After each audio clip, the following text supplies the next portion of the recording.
आइए मेरे खुदा, मेरे मालिक, मेरे दोनों जहां के सरताज, आप ही के लिए मैं जिंदा हूँ, आप ही के लिए जिंदा हूँ। आइए हम लोग तीसरी नंबर को देख लिए थे, अब आगे बढ़ते हैं।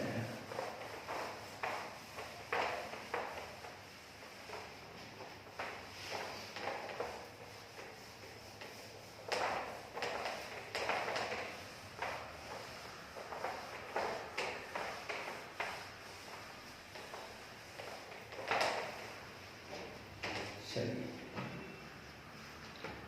हमारे पास हंसता गाता मुस्कुराता आ गया है सवाल नंबर 4। आइए भाई साहब देखते हैं अपने प्यारे प्यारे सवाल नंबर 4।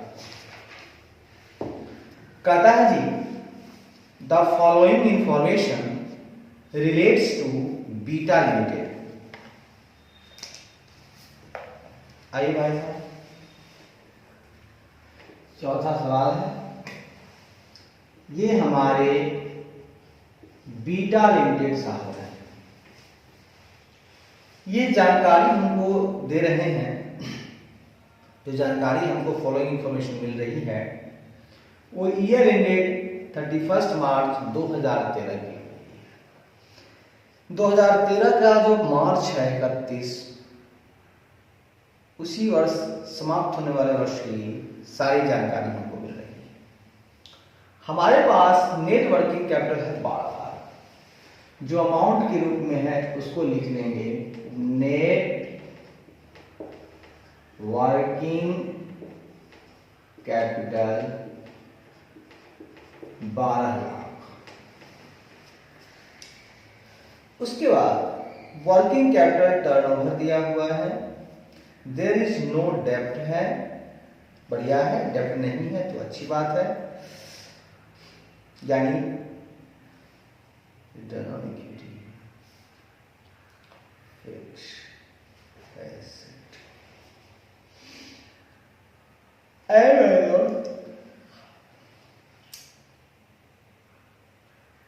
यहां एक समझने वाली बात है कि आपके समझ से बाहर की बात है, इसको थोड़ा रखिएगा। एक दिया हुआ है fix assets to proprietors fund ratio दिया हुआ है, ठीक है। अब साहब प्रोप्राइटर्स फंड होता क्या है?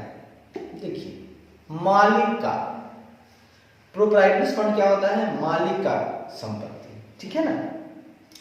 तो मालिक का संपत्ति की बात हम अगर करें तो यहां पर आइए, प्रोप्राइटर्स फंड, इसका हम एक बैलेंस शीट बनाते हैं, इससे समझ आएगा।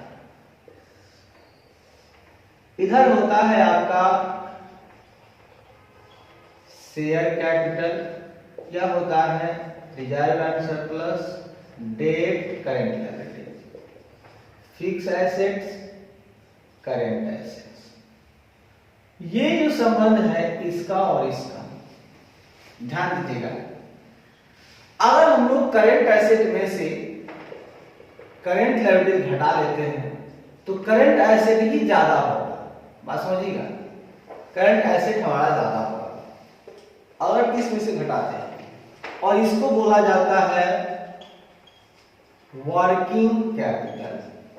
तो प्रोप्राइटर्स का जो फंड है, लायबिलिटी देने के बाद अगर कुछ बचा हुआ है समथिंग हाउ, तो वो आपका क्या हो जाता है? प्रोप्राइटर। प्रोप्राइटर का ये फंड में शामिल हो जाता है। तो प्रोप्राइटर का फंड तो ये हो ही गया, और ये हुआ फिक्स एसेट, और प्लस इसमें जोड़ देंगे फिक्स एसेट, ठीक है। ये भी फिक्स एसेट प्रोप्राइटर फंड ही है, यानी कि दोनों जोड़ने के बाद जो आएगा वो प्रोप्राइटर फंड ही आएगा। ये हुआ liability side, asset side approach. ये हो गया आपका एसेट साइड अप्रोच। अगर हम लायबिलिटी साइड अप्रोच करते हैं, लायबिलिटी साइड अप्रोच करते हैं तो हमारा share capital plus reserve and surplus plus हमारा डेब्ट, ये तीनों अगर हम जोड़ते हैं मेरे खुदा तो हमारा प्रोप्राइटर्स फंड निकलकर बाहर आता है। गौर फरमाइएगा और गौर समझिएगा कि हमारा दो अप्रोच है प्रोप्राइटर्स फंड निकालने का, दो अप्रोच है। एक अप्रोच का नाम है एसेट साइड अप्रोच और दूसरे का नाम है लायबिलिटी साइड अप्रोच। गौर फरमाइएगा, हमारा कहना है मेरे खुदा कि हमारे पास दो अप्रोच है। पहला है हमारा एसेट साइड अप्रोच, दूसरा है मेरा लायबिलिटी साइड अप्रोच। मतलब कि जो मालिक है उसको फंड कहां से मिलता है, या तो उसका अपना इक्विटी शेयर कैपिटल होगा, या कुछ उसने कमाया होगा प्रॉफिट वगैरह रिजर्व एंड सरप्लस, या उसने कहीं से ऋण लिया होगा। इन सबको जोड़ करके लायबिलिटी साइड अप्रोच से हम देखें तो ये मेरा प्रोप्राइटर्स फंड होता है।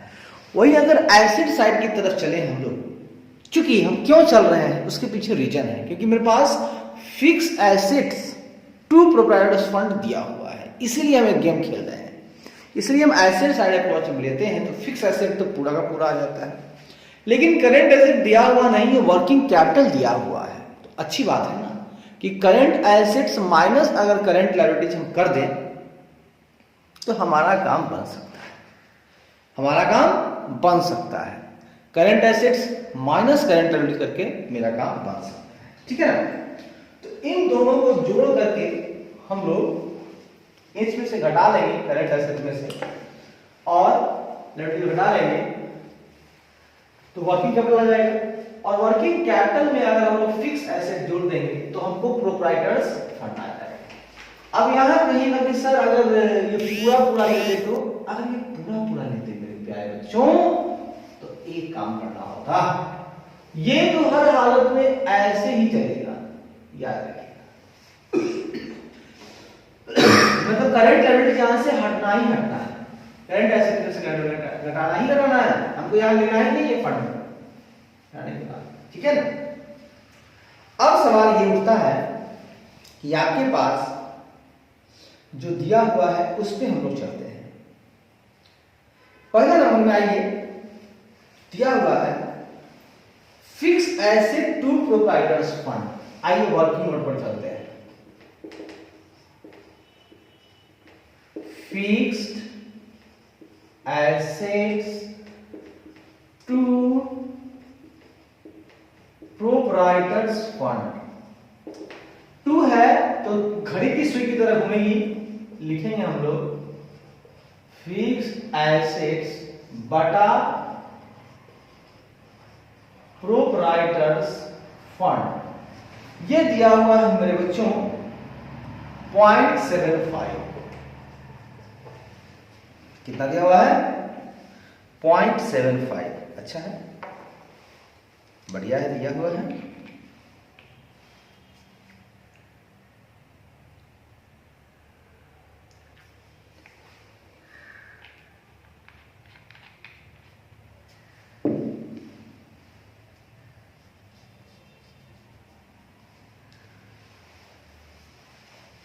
बात तो समझिएगा।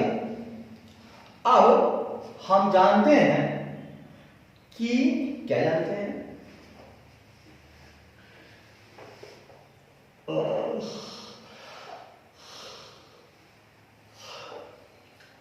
आगे बढ़ेंगे। प्रोप्राइटर्स फंड बराबर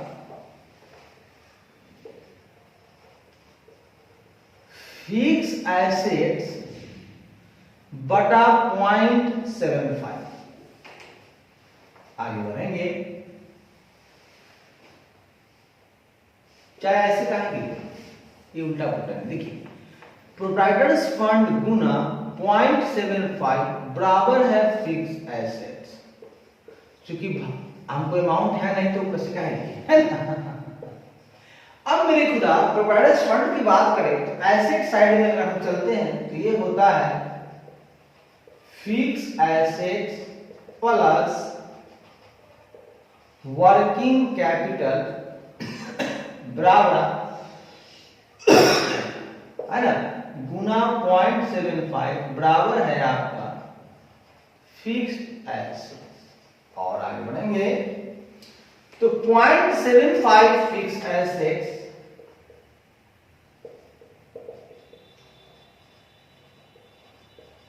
प्लस वर्किंग कैपिटल आपके पास है 12 लाख गुना 0.75 बराबर है आपका फिक्स्ड एसेट्स। यही सबसे क्रिटिकल बातें थी यहां पर कि भैया वर्किंग कैपिटल का इस्तेमाल तो ऐसे हम करते हैं करंट रेशियो के साथ, अब यहां करें तो करें क्या, वर्किंग कैपिटल तो दिया हुआ है, कुछ समझ में नहीं आ रहा था यूज करें कहां। बस fixed asset to proprietors fund दिया हुआ था, हमको इससे पता चला कि प्रोप्राइटर्स फंड को हम लोग ना फिक्स्ड एसेट वाले रूट से चल के निकालेंगे, और जब एसेट साइड में घुसे तो fixed asset plus working capital कर दिए तो हमारा आ गया प्रोप्राइटर्स फंड। और जैसे ही आया तो हमको कहानियां मिलने लगी, हमको जानकारियां मेरी बढ़ने लगी। अब तिरछा गुना करके हम लोग कर लेंगे, आगे बढ़ेंगे।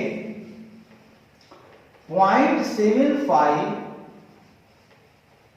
फिक्स एसेट्स प्लस 12 लाख गुने 0.75 हो जाएगा आपका 9 लाख। सुनिए उधर का यहां है माइनस फिक्स एसेट्स बराबर माइनस उधर चला जाएगा 9 लाख रुपए। आगे बढ़ेंगे तो एक में से 0.75 जाएगा तो -0.5 फिक्स एसेट्स बराबर है 9 लाख रुपए। ये भी माइनस में ये कट जाएगा। अब आइए आपका यहां से फिक्स एसेट निकल के आ जाएगा मेरे खुदा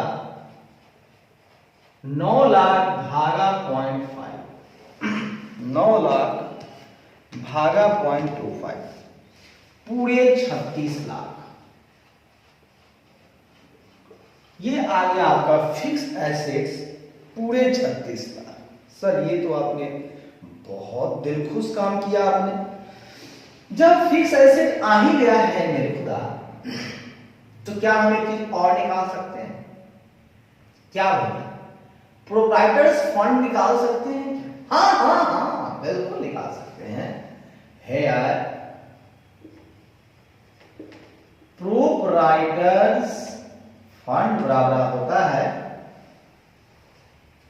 fix assets plus working capital. तो फिक्स एसेट तो आया हुआ है 36 लाख और भाई साहब वर्किंग कैपिटल आया हुआ है आपका 12 लाख। पूरे को जोड़ते हैं तो हो जाएगा आपका 48 लाख रुपए। बहुत बढ़िया बात है, बहुत उम्दा बात है। 48 लाख रुपए प्रोप्राइटर्स फंड आ गया। तो प्रोप्राइटर्स फंड तो निकालना ही था। दो चीज तो मजे मजे में आ गया भाई साहब, मजे मजे में आ गया। अब आगे बात करेंगे।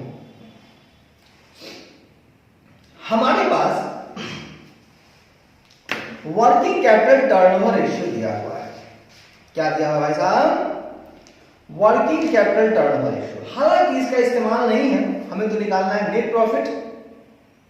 क्या निकालना है? Net profit ratio. फिर भी भाई साहब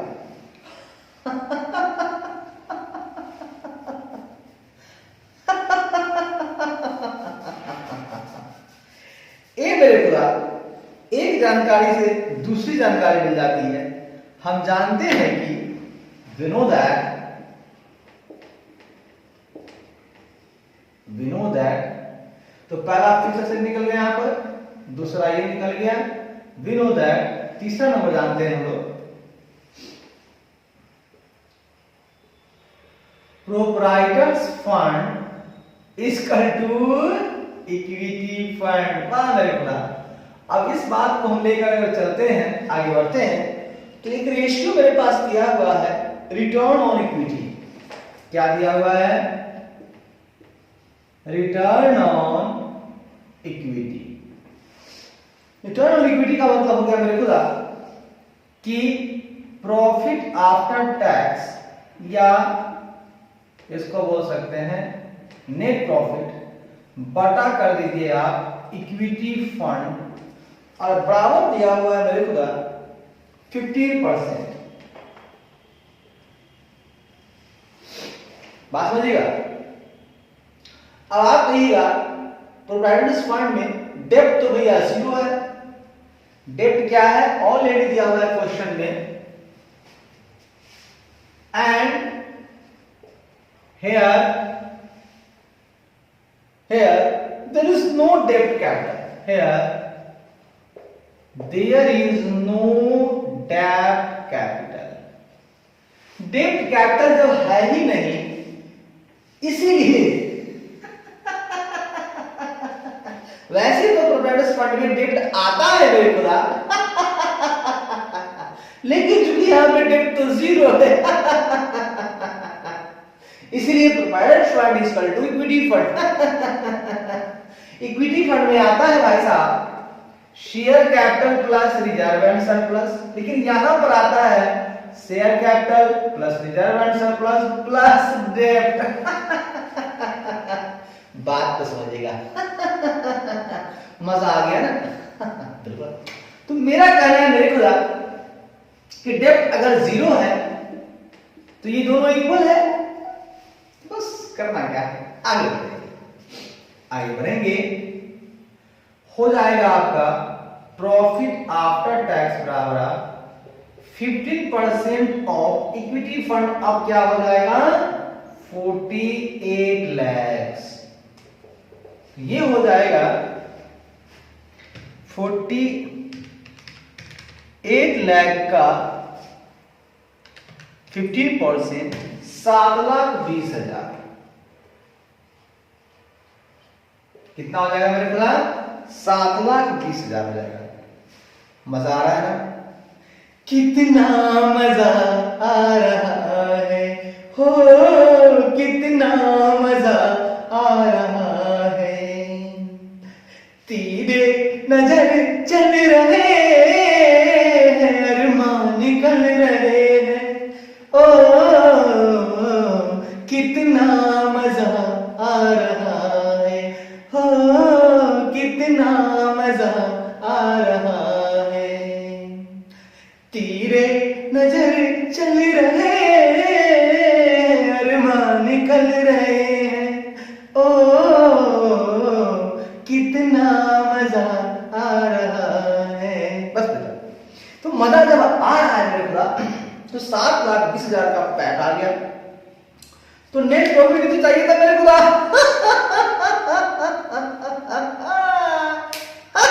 अरे तो क्या?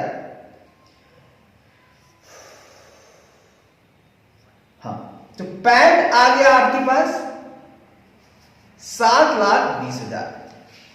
कोई दिक्कत? कोई दिक्कत नहीं।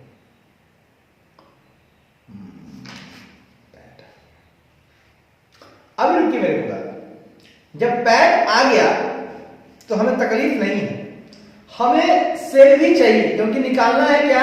Net profit ratio. तो आइए ना बात करते हैं अगले पॉइंट का। चौथा नंबर में आ जाएगा आपको working capital turnover ratio. Working capital turnover ratio. अगर वर्किंग कैपिटल टर्नओवर रेशियो की बात करें हम लोग, तो ये हो जाएगा सेल बटा वर्किंग कैपिटल, बराबर दिया हुआ है मेरे खुदा 5 टाइम्स दिया हुआ है, कोई दिक्कत नहीं है। अब हमारे पास वर्किंग कैपिटल तो है बेटा, तो सेल्स बराबर लिख देंगे वर्किंग कैपिटल गुने 5। तो वर्किंग कैपिटल मेरे पास दिया हुआ है 12 लाख। 12 गुना 5 करते हैं मेरे खुदा, तो ये हमारा 60 लाख हो जाता है। अरे बाबा जब से भी आ गया। अब आप निकालेंगे 5वां नंबर है मेरे खुदा, वो निकालेंगे आप नेट प्रॉफिट मार्जिन। आइए ना, नेट प्रॉफिट रेशियो निकालना है आपको ना, निकालेंगे नेट प्रॉफिट रेशियो। इसको आप नेट प्रॉफिट बोलिए या पैट बोलिए, बटा कर दीजिए सेल्स, गुना कर दीजिए 100। तो नेट प्रॉफिट अभी अभी निकाल के लाए हैं 7,20,000, सेल निकाल के लाए हैं 60 लाख, गुना कर दीजिए 100। 3 शून्य 3 शून्य 1 शून्य 1 शून्य 2 शून्य 2 शून्य, 12 छक 72, 12% आ गया। सर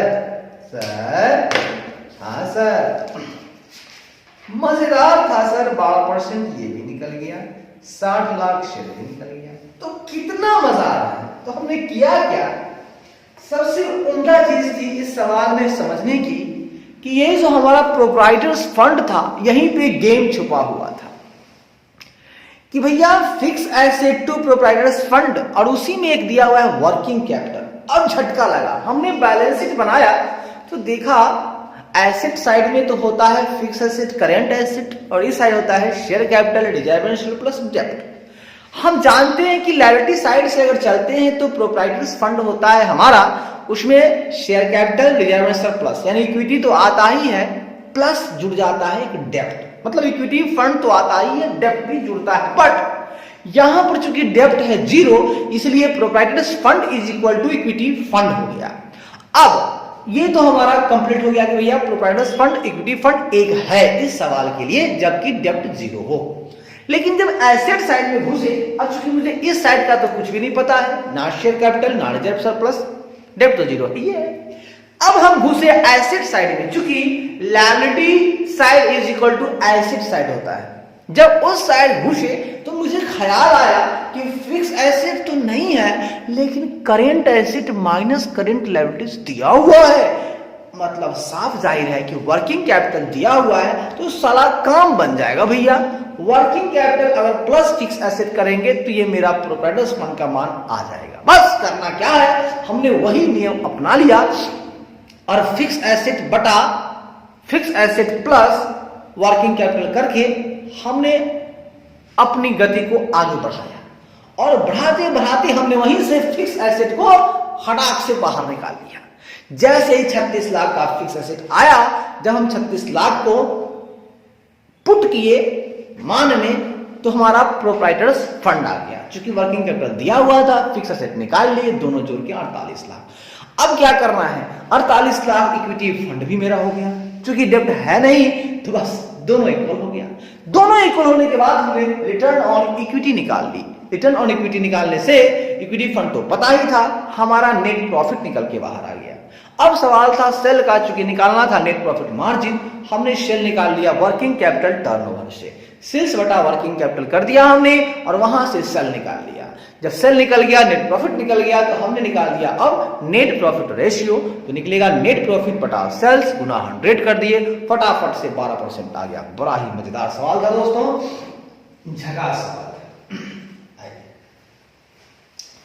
अब मेरे पूरा हम लोग सवाल नंबर 5 की तरफ चल रहे हैं,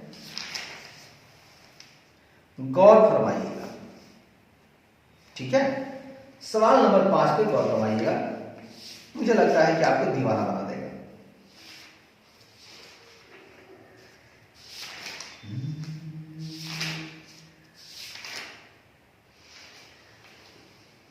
दीवाना बनाती है, मुझको तड़पाती है, याद तेरी याद जब आती है, हो याद तेरी याद जब आती है।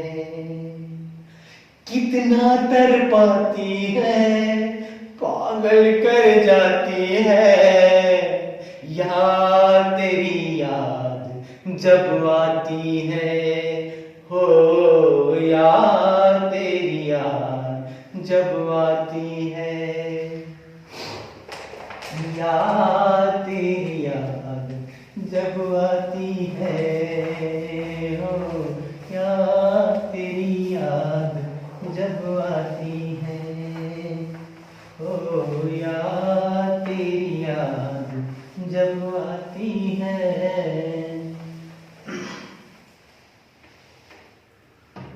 आइए मेरे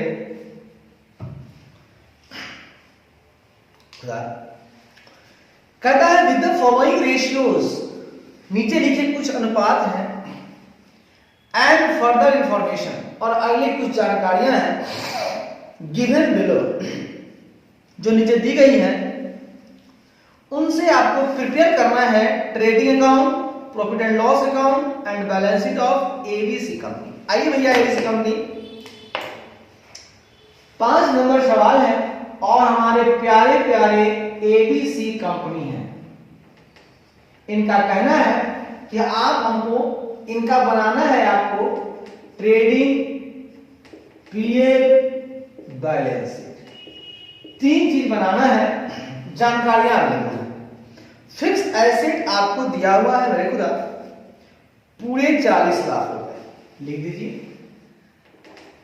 फिक्स्ड एसेट दिया हुआ है पूरे 40 लाख रुपए, बढ़िया है।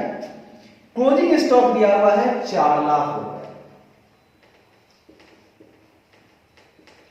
क्लोजिंग स्टॉक दिया हुआ है 4 लाख रुपए, ये बढ़िया है। अब इस दोनों की मदद से आप सोचिए कि क्या क्या आपका निकल सकता है। देखिए भैया, ये 2 मूल अमाउंट है, उसके बाद हम क्या क्या निकालेंगे सुनिए।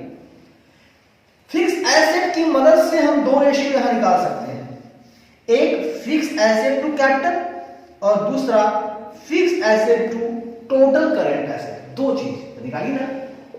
पहला यहां लिख लीजिए आप आराम से, आप लिख लीजिए वर्किंग नोट। पहला आप निकालिए fix asset to capital, fix asset to capital, ये दिया हुआ है मेरे खुदा 5/4। आगे बढ़ेंगे, फिक्स एसेट बटा कैपिटल दिया हुआ है 5/4। आगे बढ़ेंगे, फिक्स एसेट आपका दिया हुआ है 40 लाख बटा कैपिटल बराबर कर कुछ नहीं ना, इतना नहीं आएगा। फिक्स एसेट गुना 4 बराबर कैपिटल गुना 5। आगे बढ़ेंगे, कैपिटल गुना 5 बराबर फिक्स एसेट है आपका 40 लाख गुना 4। और आगे बढ़ेंगे, और कैपिटल बराबर हो जाएगा मेरे खुदा 40 लाख गुना 4 बटा 5। अमाउंट निकाल लीजिए, 5 × 40, 8 चौके 32। लीजिए, आपका कैपिटल निकाल के बाहर घुसेड़ दिए, बाहर क्या कर दिए, घुसेड़ दिए। आप एक छोटा सा काम कीजिए, आप जो आइटम लिखते जाइएगा, trading and profit and loss account बना लीजिए,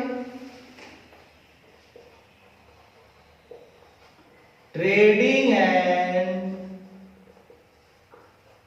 profit and loss account of ABC company, कोई दिक्कत। और बैलेंस शीट का भी जगह बना लीजिए,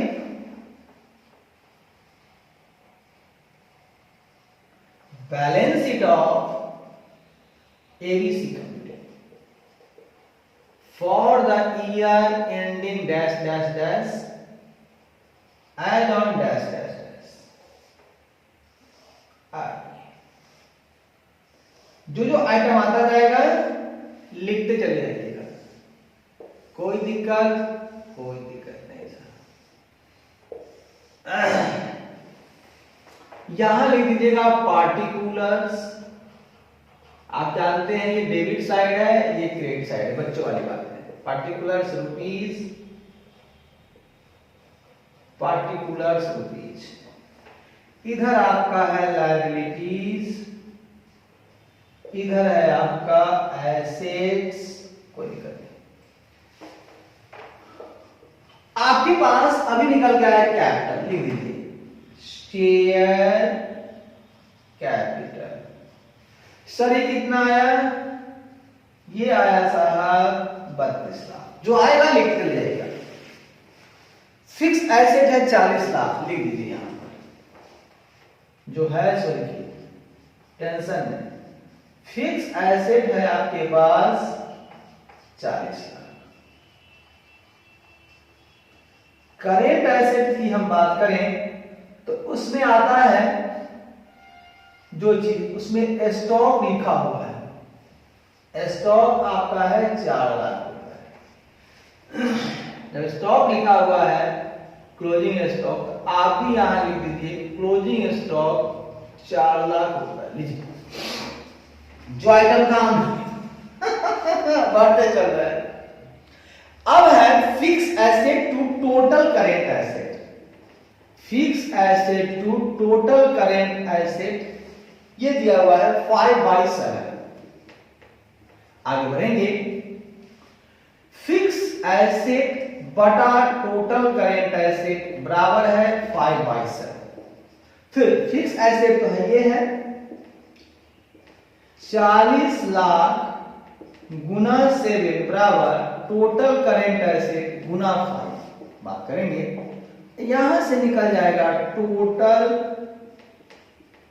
करेंट एसेट बराबर हो जाएगा 40 लाख गुना 7 बटा 5। देखिएगा 5 अठे 40, 8 सते 56 लाख हो गया। सही तो मजा आ गया। तो टोटल करेंट एसेट आपका यहां पर 56 लाख आ गया।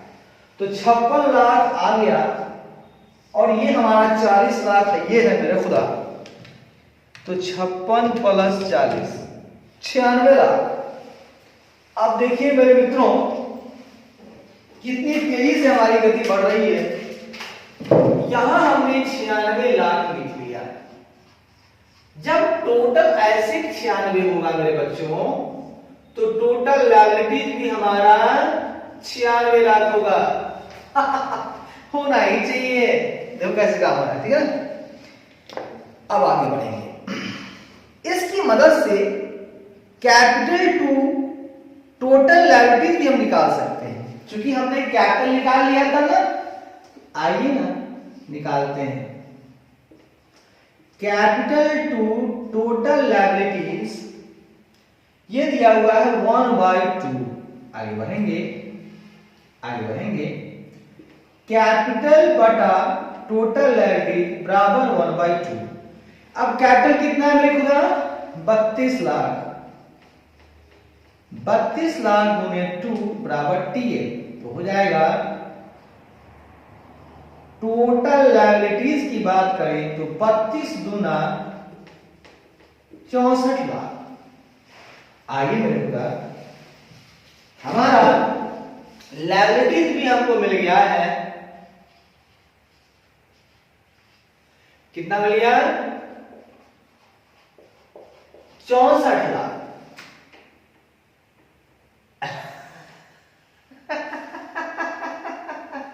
लेकिन मेरे बच्चों ध्यान रखोगे आप कि ये आपको जैसे टोटल करेंट एसेट आया ना, उसी तरह से आपका ना टोटल लायबिलिटीज आया है। कितना आया है? 64 लाख।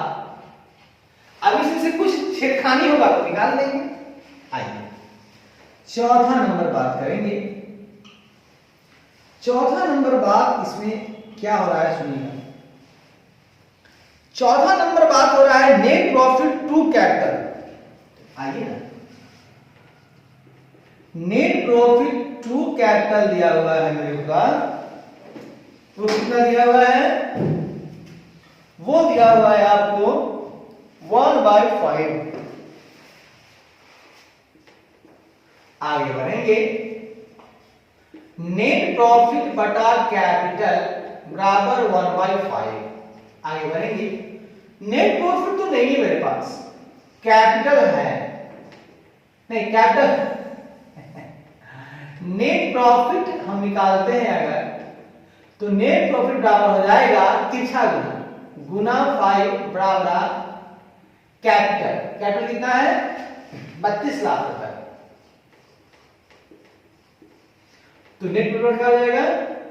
बटा अगर 5 से भाग दे देंगे तो मेरा निकल जाएगा 32 लाख भागा 5, 6,40,000। ये आ गया आपका 6,40,000 नेट प्रॉफिट। जैसे ही नेट प्रॉफिट आया 6,40,000, हमने उसको यहां पे डाल दिया, तो नीचे आएगी, यहां हमने डाल दिया टू नेट प्रॉफिट 6,40,000। जो आता गया जो आता गया हम लिखते गए। पांचवा पॉइंट कहता है मेरे खुदा, नेट प्रॉफिट रेशियो दिया हुआ है 20%। आइए, नेट प्रॉफिट रेशियो कितना दिया हुआ है? 20% दिया हुआ है। आगे बढ़ेंगे, नेट प्रॉफिट बटा सेल्स बराबर है 20%। आगे बढ़ेंगे,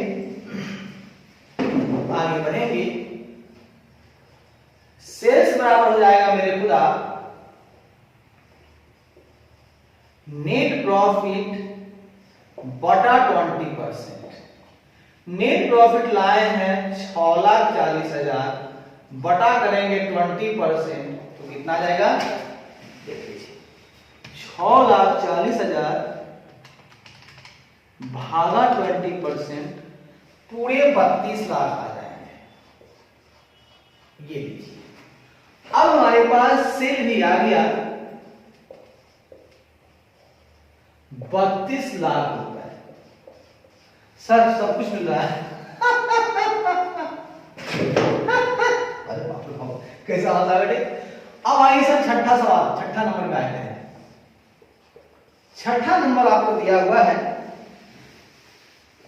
वो दिया हुआ है आपको gross profit ratio. Gross profit ratio ये दिया हुआ है मेरे को 25%। आगे बढ़ेंगे, हो जाएगा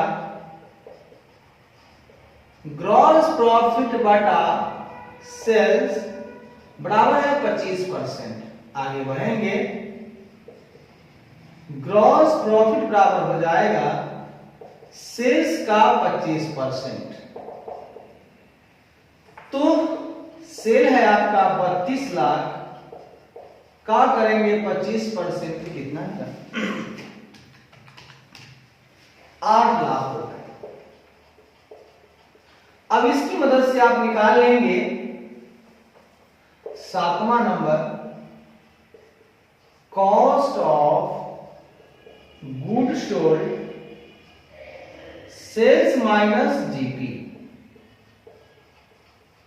32 लाख माइनस 8 लाख कितना हो जाएगा? 24 लाख। जैसे ही 24 लाख रुपए आ जाएंगे, आपका एक काम और हो जाएगा। सर वो क्या? यहां दिया हुआ है स्टॉक टर्नओवर रेशियो 10 टाइम्स, निकाल दीजिए ना।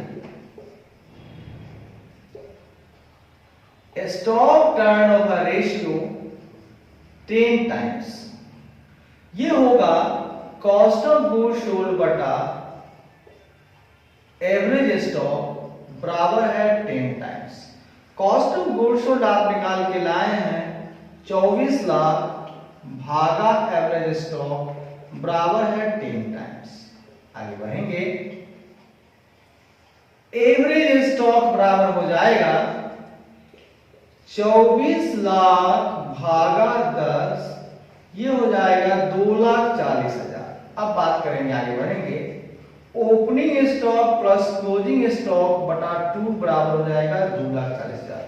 एवरेज स्टॉक कैसे निकलता है? Opening stock plus closing stock. आगे बढ़ेंगे, ओपनिंग स्टॉक तो नहीं दिया हुआ है, क्लोजिंग स्टॉक दिया हुआ है 4 लाख रुपए, बराबर हो जाएगा 24 गुना 48, 4,80,000। तो ओपनिंग स्टॉक हो जाएगा 4,80,000 माइनस 4 लाख, ये हो जाएगा मेरे खुदा 80,000। क्या बोलेंगे इसको?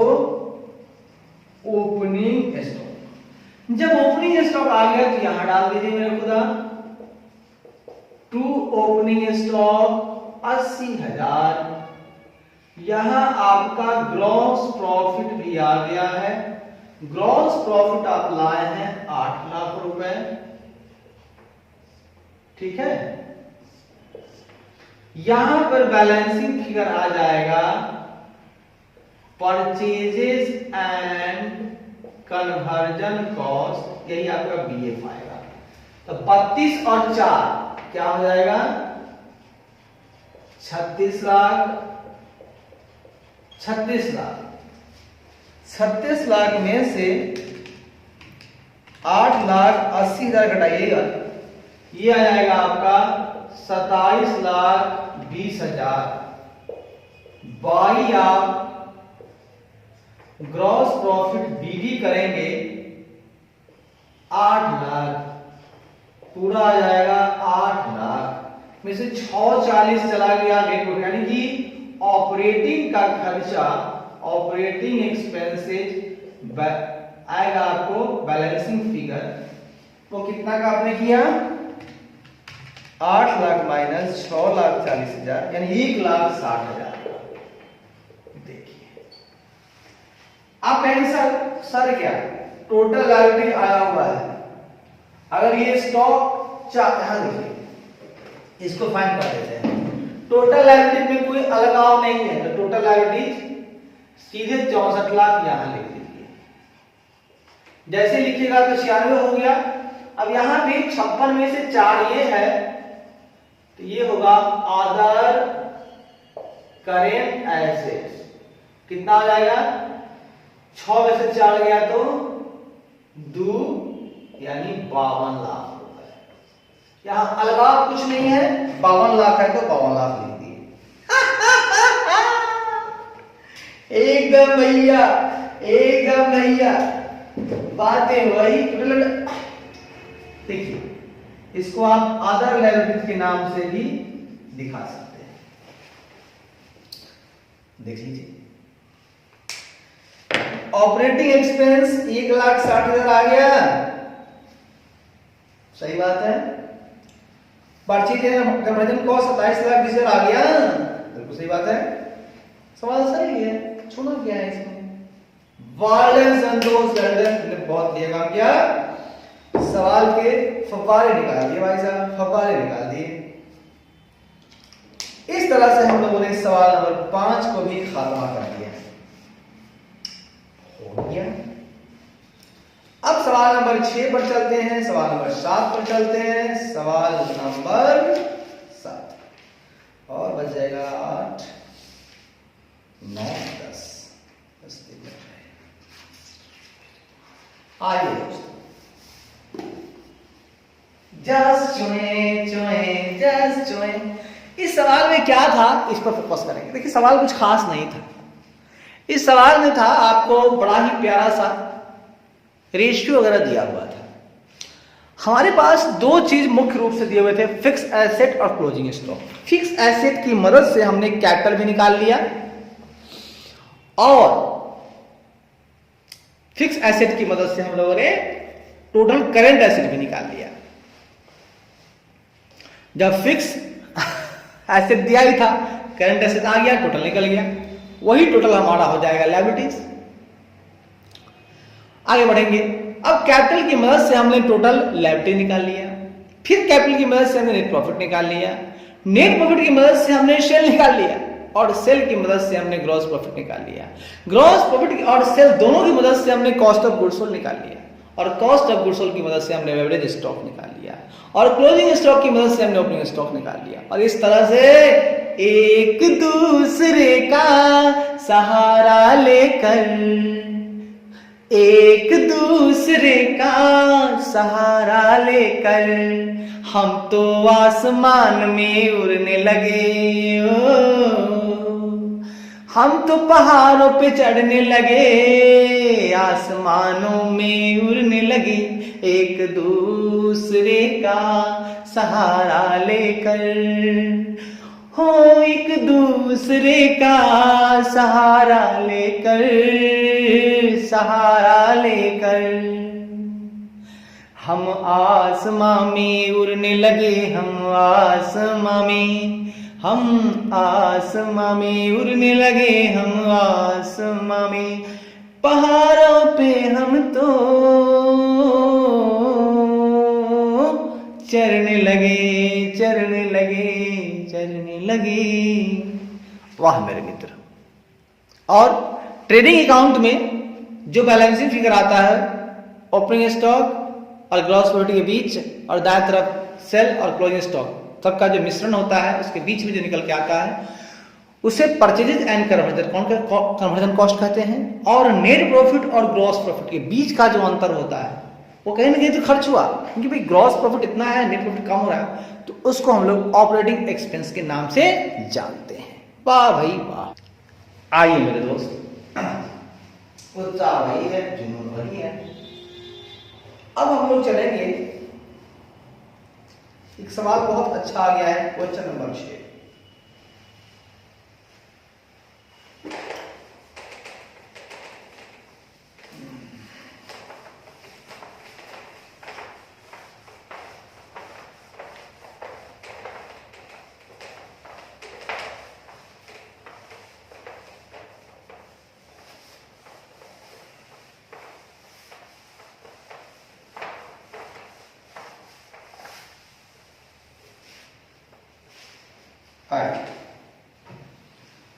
क्वेश्चन नंबर 6 कहता है मेरे खुदा,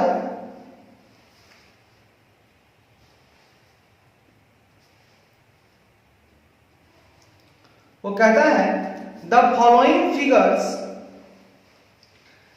एंड रेशियोज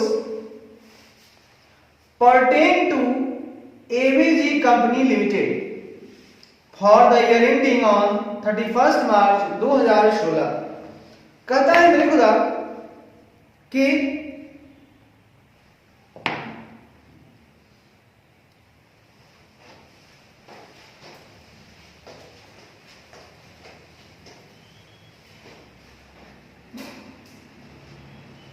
सुनिएगा ये क्या कहता है, ये कहता है कि ये जो इंफॉर्मेशन है, ठीक है,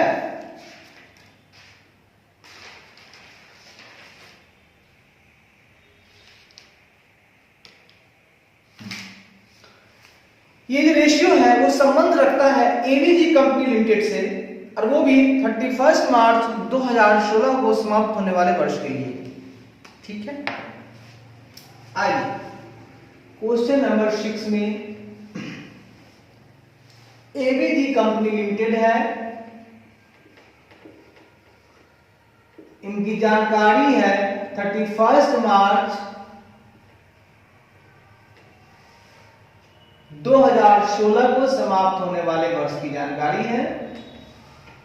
क्या क्या है सुनिएगा, मूल अमाउंट देते हैं। इनका एनुअल सेल है, उधारी वाला है 50 लाख, एनुअल सेल्स दिया हुआ है, वो भी पूरा उधार दिया हुआ है, ये दिया हुआ है 50 लाख रुपए। ठीक है, ग्रॉस प्रॉफिट दिया हुआ है 28%।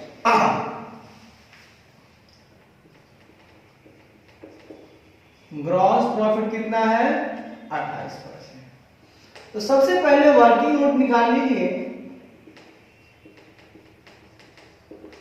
पहला नंबर आप निकाल लीजिए कॉस्ट ऑफ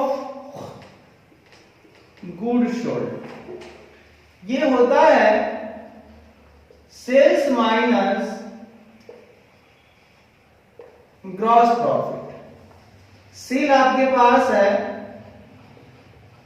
50 लाख रुपए और ग्रॉस प्रॉफिट है आपका 28%, मतलब सेल का 28%,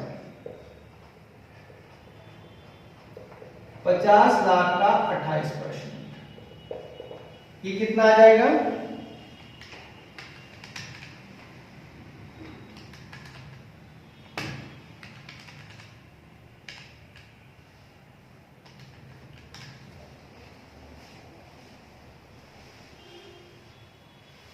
14 लाख रुपए घट जाएंगे इसमें से।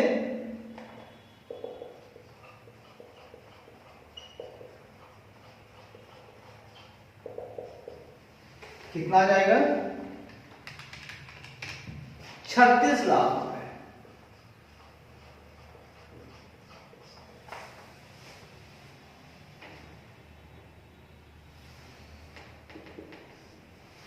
अब फिक्स एसेट टर्नओवर रेशियो यहां से हम निकाल लेते हैं। Based on cost of goods sold है 1.5। फिक्स एसेट टर्नओवर रेशियो ये क्या है? बेस्ड ऑन सीओजीएस है। अगर सीओजीएस है तो कॉस्ट ऑफ गुड्स सोल्ड ऊपर ले लेंगे बटा फिक्स एसेट कर देंगे, बराबर दिया हुआ है मेरे खुदा 1.5। आगे बढ़ेंगे। सीओजीएस ये हो जाएगा फिक्स एसेट्स गुना 1.5 बराबर सीओजीएस है आपका 36 लाख रुपए। यहां से आप फिक्स एसेट निकाल लेंगे 36 लाख भागा 1.5, ये आ जाएगा आपके पास 24 लाख रुपए। फिक्स एसेट यहां से निकाल ली हुई है। तीसरा नंबर स्टॉक टर्नओवर रेशियो है, वो भी है based on cost of goods sold. ठीक है, स्टॉक टर्नओवर रेशियो है आपका बेस्ड ऑन सीओजीएस है, वो है कितना? 6 है। आगे बढ़ेंगे। ये हो जाएगा आपका सीओजीएस बटा स्टॉक बराबर है 6। ठीक है, आगे बढ़ेंगे। सीओजीएस स्टॉक बराबर हो जाएगा, सीओजीएस आपका दिया हुआ है 36 लाख रुपए, स्टॉक आपका आ जाएगा 36 लाख भागा 6 यानी 6 लाख रुपए। आइए चौथा नंबर देखते हैं। आपके पास फिक्स एसेट टू नेटवर्थ भी है। आइए ना देखते हैं। फिक्स एसेट्स टू नेटवर्थ दिया हुआ है 1.2:1। फिक्स एसेट बटा नेटवर्थ 1.2/1, नेटवर्थ गुना 1.2 बराबर फिक्स एसेट हमारा दिया हुआ है क्वेश्चन में, आप निकाल के लाए हैं 24 लाख रुपए। तो आपका नेटवर्थ यानी share capital plus reserve and surplus हो जाएगा 24 लाख भागा 1.2, ये आपका हो जाएगा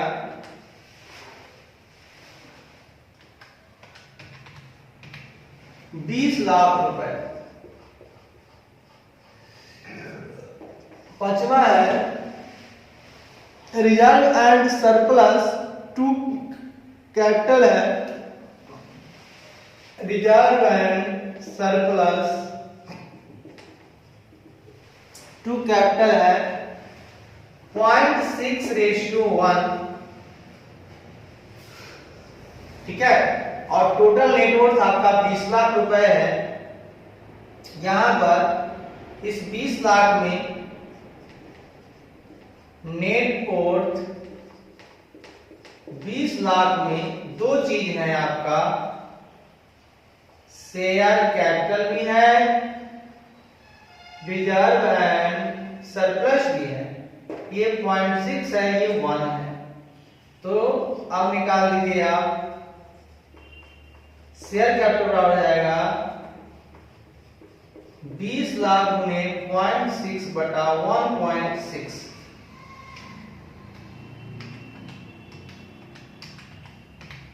$7,50,000 ये आ गया, और रिजर्व एंड सरप्लस हो जाएगा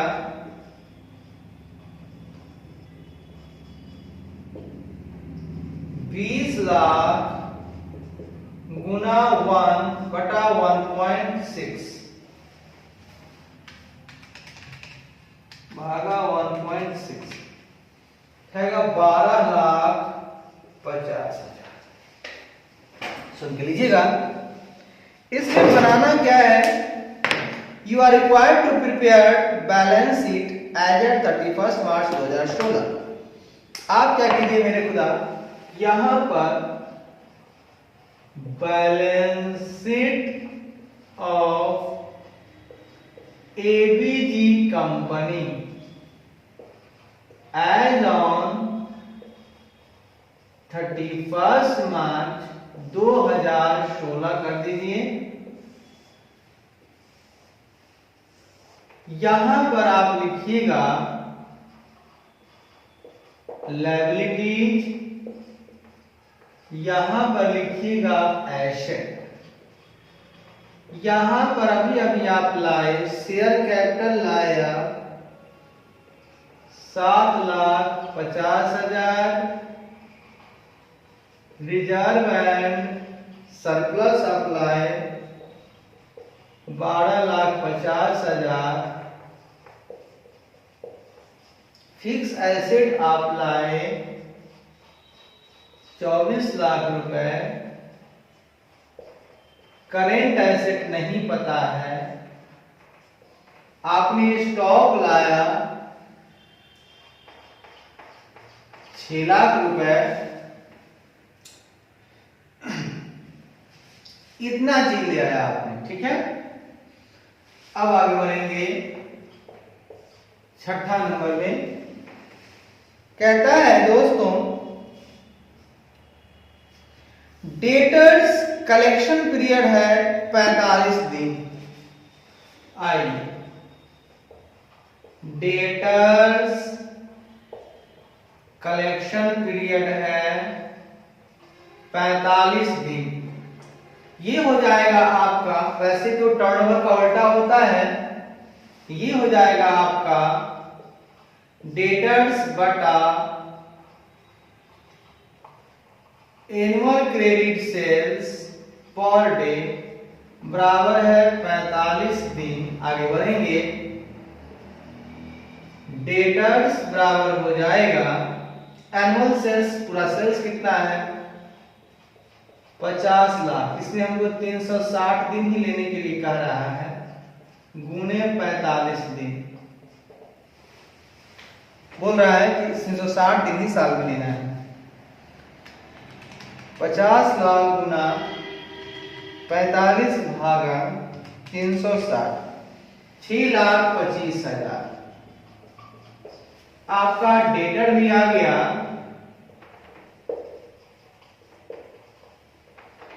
6,25,000 रुपए।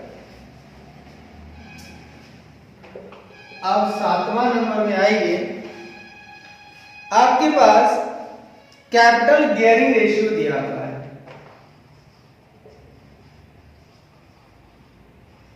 कैपिटल गियरिंग रेशियो का मतलब होता है कि debt plus preference share capital में कितना पैसा है और मेरे पास इक्विटी फंड में कितना पैसा है। हमको गियर में फंसा हुआ पैसा निकालना है, ठीक है ना। इक्विटी फंड भी बोल सकते हैं इसको, नेट वर्थ भी बोल सकते हैं। एज्यूम या एज्यूम करें प्रेफरेंस शेयर कैपिटल इज 0, इसको 0 आप करेंगे, ठीक है ना। ये दिया हुआ है आपका, कितना दिया हुआ है 0.5, यहां से आप निकाल लीजिए डेप्ट। डेप्ट बराबर हो जाएगा नेट वर्थ गुने नेट वर्थ गुने 0.5। नेट वर्थ अभी आप लाए हैं 20 लाख रुपए, गुने कर देंगे 0.5। 20 लाख गुने 0.5 ये हो जाएगा आपका 10 लाख रुपए। आपने डेब्ट भी निकाल लिया 10 लाख रुपए।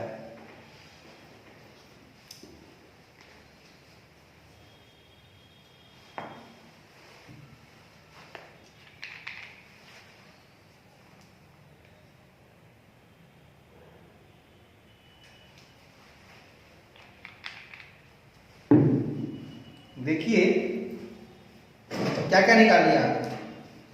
कॉस्ट ऑफ गुड्स सोल्ड निकाल लिया 36 lakh, closing stock 6 lakh, fix asset 24 lakh, net worth 20 lakh, debtor 6,25,000, reserve and surplus 7,50,000, share capital 12,50,000, long term debt 10 lakh रुपए।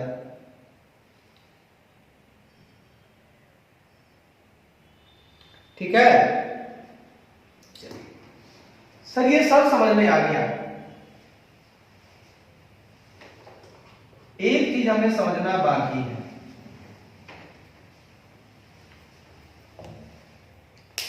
वो क्या है बताते हैं।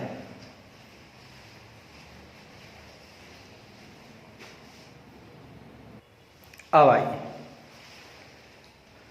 एक चीज और मेरे पास दिया हुआ है, उसका इस्तेमाल कर लेते हैं, काम खत्म हो जाएगा। दिया हुआ है क्विक रेशियो 1/1। आइए, क्विक रेशियो दिया हुआ है 1/1।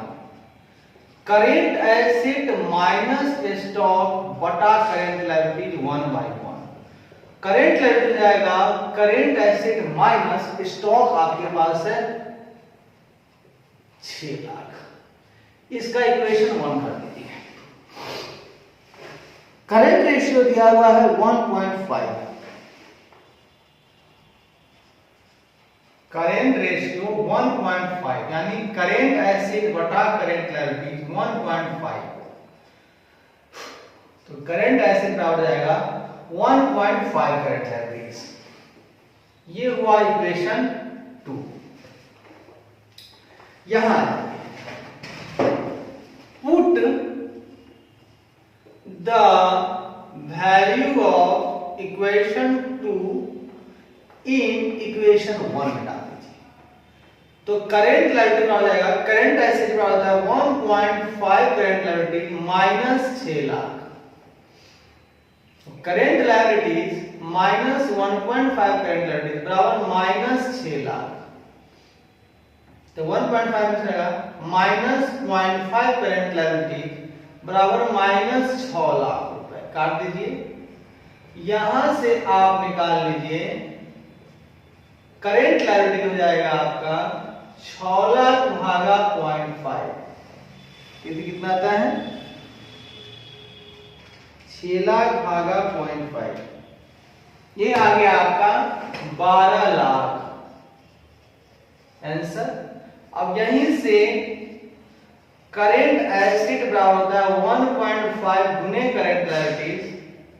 तो 1.5 गुने 12 लाख अगर आप कर देते हैं तो हो जाता है 18 लाख रुपए। लीजिए साहब लीजिए, दोनों निकल के बाहर आ गए। करेंट लायबिलिटीज आ गया आपके पास 12 लाख रुपए और करेंट एसेट पूरा आपका हो गया 18 लाख रुपए। जब पूरा 18 लाख है तो डेटर स्टॉक और लास्ट में आता है कैश एंड बैंक। ये आपका बैलेंसिंग फिगर हो जाएगा। कैसे देखिएगा, 18 लाख में से 6 12 लाख 25,000 खत्म हो गया। 5,75,000 ये आ जाएगा। मन है कि यहां निकाल दीजिए कैश। 8वां 9वां नंबर निकाल दीजिए आप, कैश एंड बैंक। ये हो जाएगा current asset minus stock minus debtor. तो करेंट एसेट आपका निकाल के लाए हैं 18 लाख, स्टॉक है आपका 6 लाख, डेटर है आपका 6,25,000। पूरा घटाइएगा आएगा 5,75,000। अब जब सब कुछ जग जाहिर है तो जोड़ लेते हैं। 20 लाख में था ही तो 20 10 30 10 40 2 42 लाख रुपए और 8 4 12 के 2 2 1 3 4 42 लाख रुपए। 42 लाख रुपए आ गया। खेल आपका खत्म हो गया।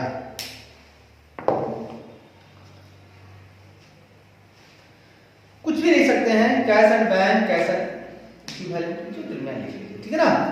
तो सर सवाल में कुछ भी नहीं था राजा, ए राजा कुछ भी नहीं था सवाल में, ए राजा, ए राजा सवाल में कुछ भी नहीं था, ए राजा। एक सवाल और बनाएंगे फिर आगे बढ़ जाएंगे, ठीक है। इस सवाल में हमारे पास जानकारी के रूप में एनुअल सेल था बस और जीपी का रेशियो था बस, दोनों को मिला के हमने निकाल लिया cost of goods sold. Cost of goods sold का बेस लेके हमने निकाल लिया फिक्स एसेट, टर्नओवर से फिक्स एसेट निकाल लिया। डेटेड कलेक्शन पीरियड में भी बेस देना था, सेल था ही, वहां से हमने डेटेड निकाल लिया। स्टॉक टर्नओवर का base cost of goods sold था, वहां से स्टॉक निकाल लिया। फिक्स एसेट टू नेटवर्थ दिया हुआ था, वहां से हमने नेटवर्थ निकाल लिया, क्योंकि फिक्स एसेट निकाल चुके थे हम लोग। नेटवर्थ की मदद से हम लोगों ने दो पार्ट में भाग कर लिया रिजर्व एंड सरप्लस और कैपिटल दोनों निकाल लिया। उसके बाद कैपिटल गियरिंग से हमने डेप्ट निकाल लिया, डेप्ट तथा इक्विटी फंड होता है वो निकाल लिया हमने। फिर क्विक रेशियो करंट रेशियो की मदद से करंट एसेट करंट एवरेज निकाल लिया, और करंट एसेट दिया हुआ था सब टोटल और डेटर स्टॉक दिया हुआ था, वहां से हमने बैलेंस शीट फिगर कैश निकाल लिया। और इस तरह से इस सवाल को हमने गतियाभूत कर दिया और ये भी अंतिम सांस ले लिया। चलिए अब आगे बढ़ेंगे दोस्तों। हमारे पास है क्वेश्चन नंबर 7। कितना क्वेश्चन नंबर है दोस्तों? मेरे पास आ गया है हंसता गाता मुस्कुराता क्वेश्चन नंबर 7।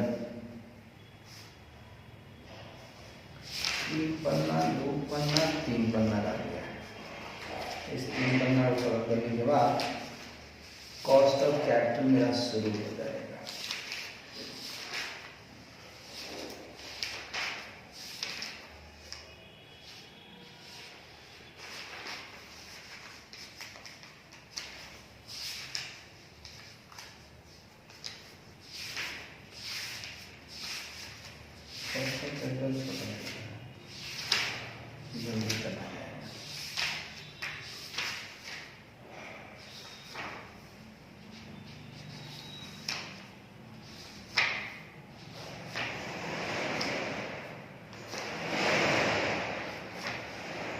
तुम्हारा चाहने वाला खुदा की दुनिया में मेरे सिवा भी कोई और हो खुदा न करे।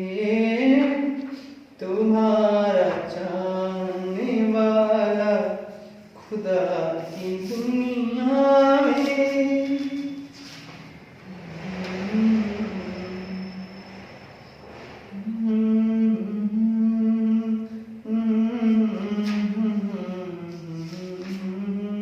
आइए दोस्त आगे बढ़ते हैं। आप लोग के लिखते रहिए। अच्छा हो गया। अब हम लोग 7वें सवाल की तरफ चलेंगे। आइए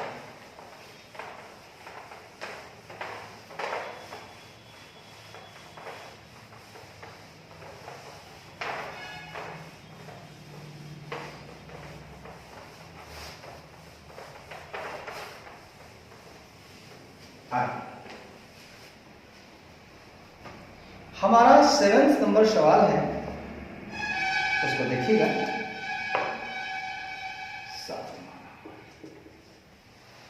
कहता है the following accounting information and financial ratios of PQR limited. ये नीचे लिखे गए हैं कुछ लेखांकन जानकारियां हैं कुछ PQR लिमिटेड की, वो भी 31 दिसंबर 2019 को समाप्त होने वाले वर्ष के लिए। ठीक है, कुछ जानकारियां दी गई हैं।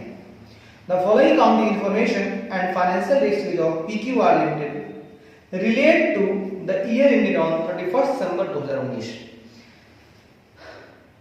31 दिसंबर 2019 को समाप्त होने वाले वर्ष से संबंधित है। अकाउंटिंग इंफॉर्मेशन क्या है वो देख लीजिए।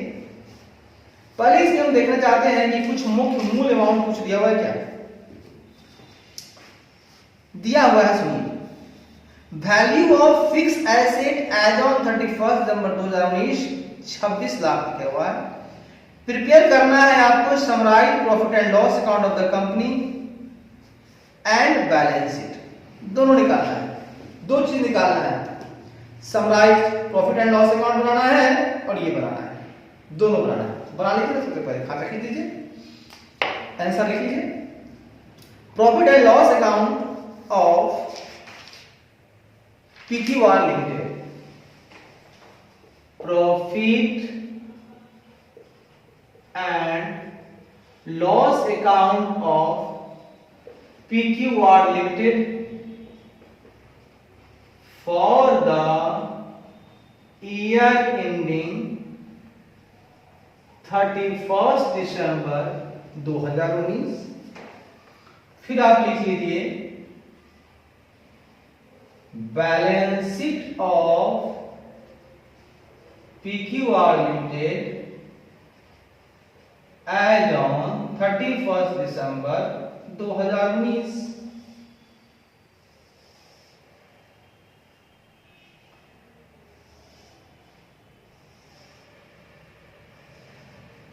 इधर आप कर दीजिए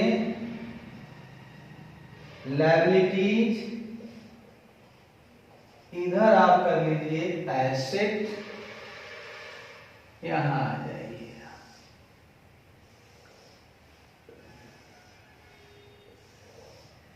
इधर आप कर लीजिए particulars rupees, particulars rupees, debit है क्रेडिट। ध्यान रखिएगा, अगर पीएल बनाना है प्रॉफिट एंड लॉस, तो यहां पे हमको ग्रॉस प्रॉफिट चाहिए। आप जहां से लाए बीडी करके आएगा, ब्रॉड डाउन कहीं से आएगा तब खर्चा होगा। ठीक है, लायबिलिटीज में एक बात दिया हुआ है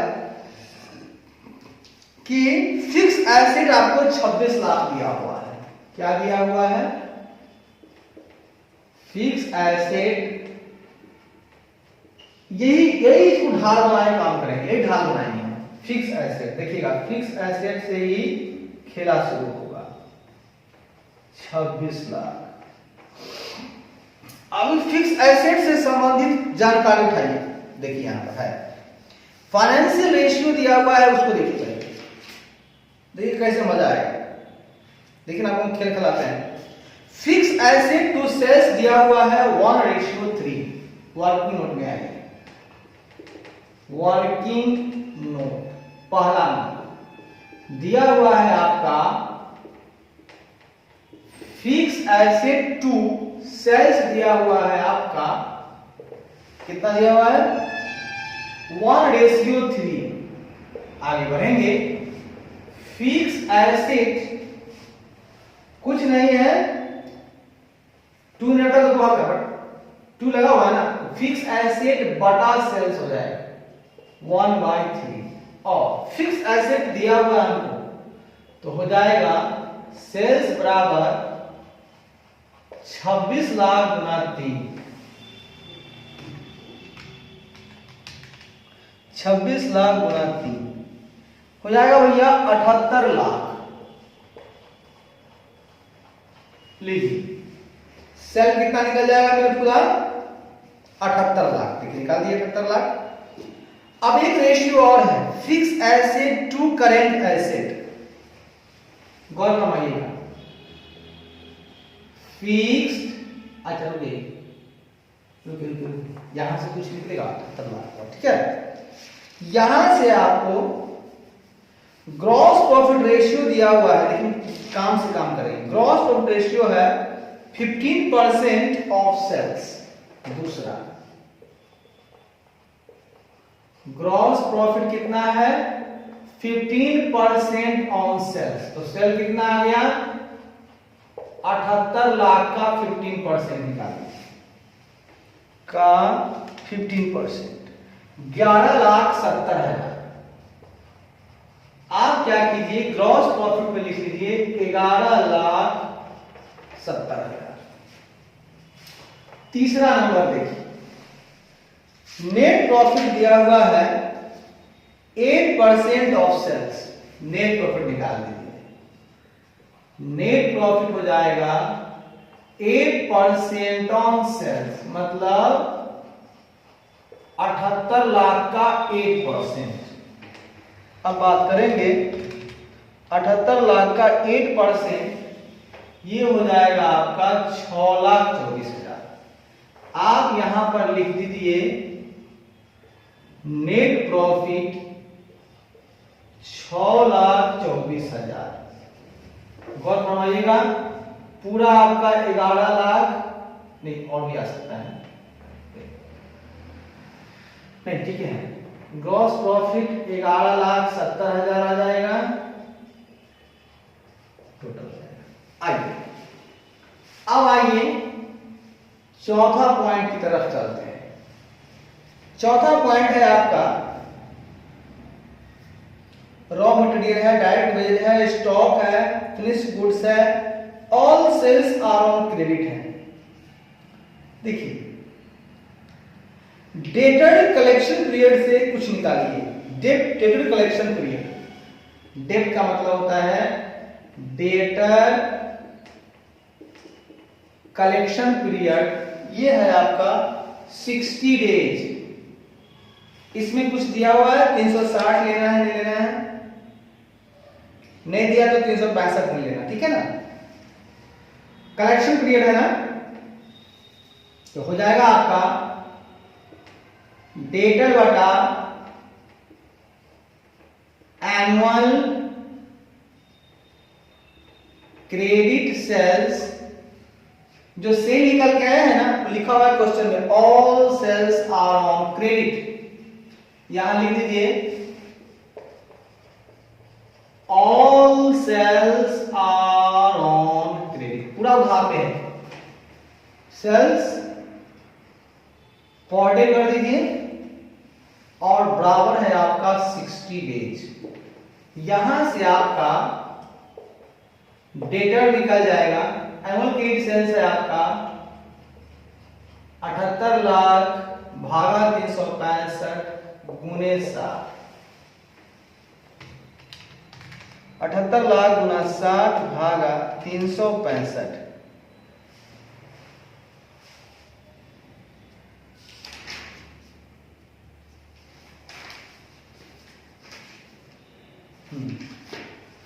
बारह लाख बिरासी हजार 12,82,192, 12,82,192, ये आ गया आपका डेटर।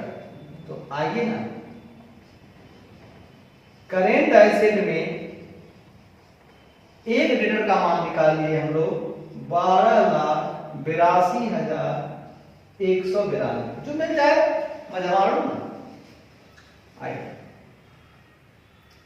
अब आइए पांचवा number,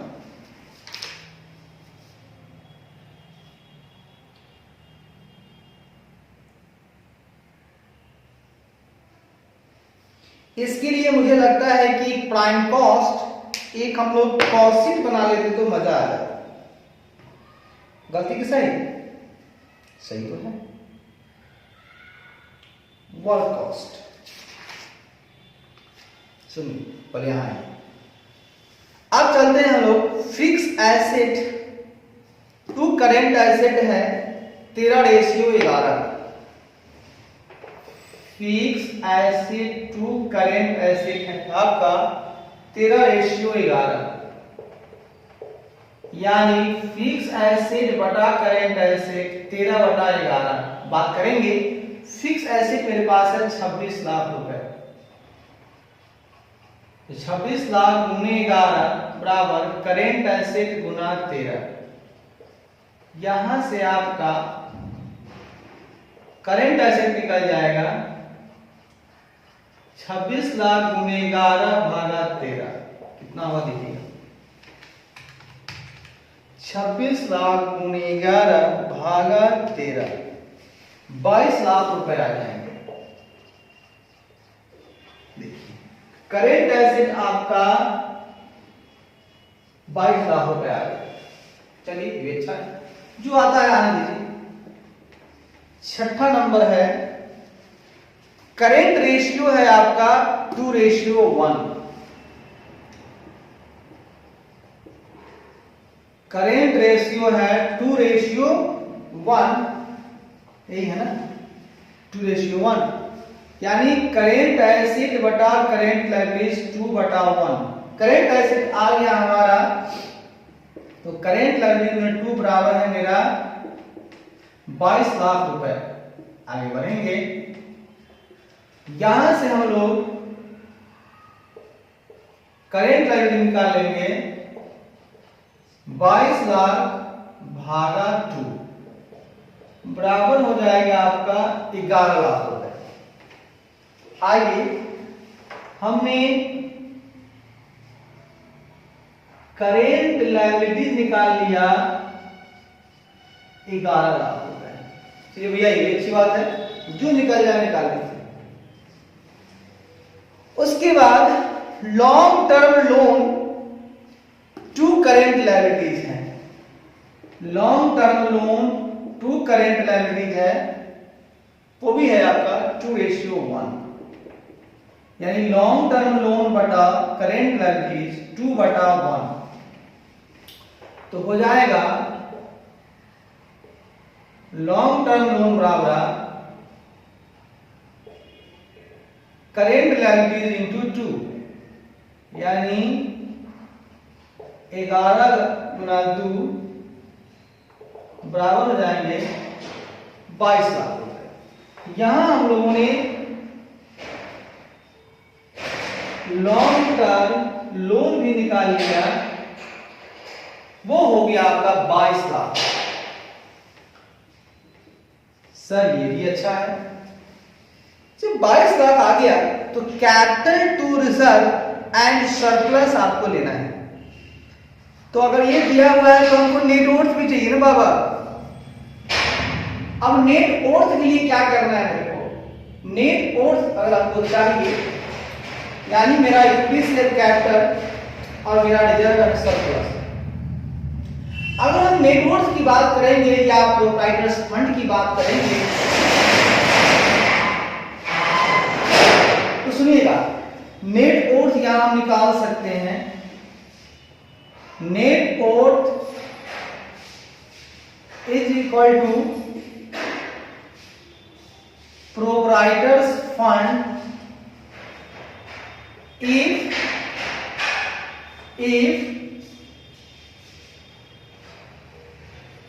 preference share capital is equal to 0, है कि नहीं?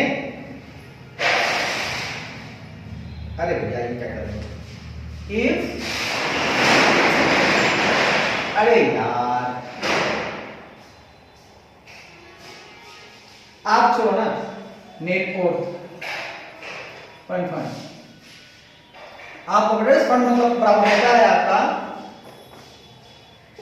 Fix assets plus working capital होता है ना। ये कौन सा साइड अप्रोच है? Asset side approach. Asset side approach. तो मेरे खुदा आप नेट वर्थ कर सकते हो फिक्स एसेट तो आपके पास है 26 लाख रुपए, कोई डाउट नहीं है। वर्किंग कैपिटल है current asset minus current liability, तो करेंट एसेट आपका आया है 22 लाख रुपए और करेंट लायबिलिटी आया है 11 लाख रुपए, तो इसका मतलब 26 लाख और 11 लाख कितना हो गया? 7 यानी 37 लाख रुपए। बात को समझिएगा।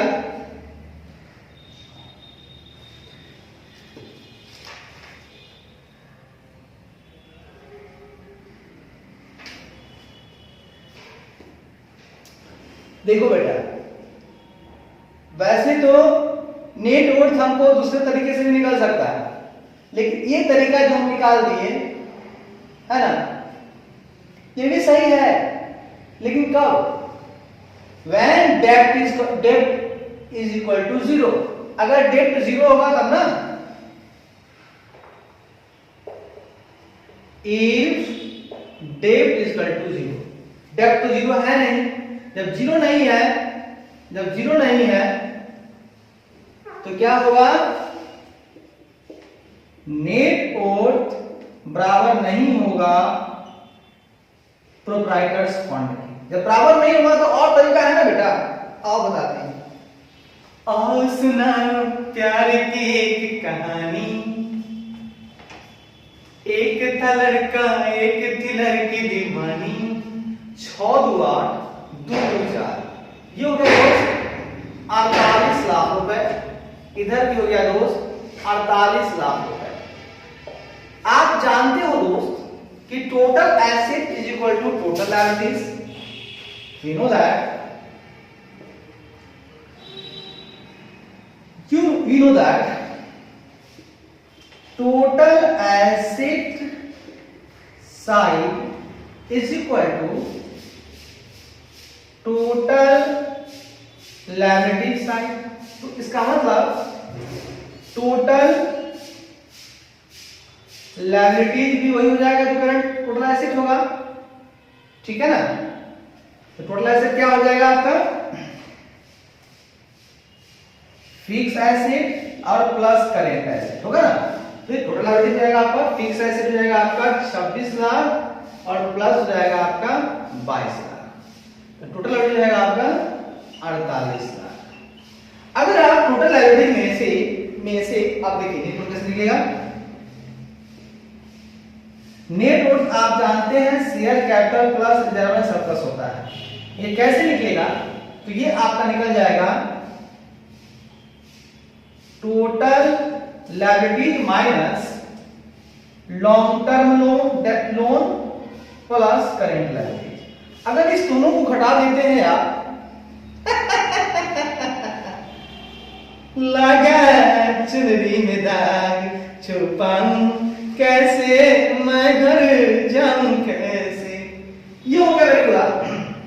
तो नेट वर्थ हो जाएगा आपका टोटल लायबिलिटी कितना? 48 लाख और घटा दीजिए इसमें से आप 22 लाख प्लस 11 लाख, तो 2 के 33 लाख। जब 33 लाख घटा दीजिएगा 48 लाख में से, ये बचेगा पूरे 15 लाख रुपए।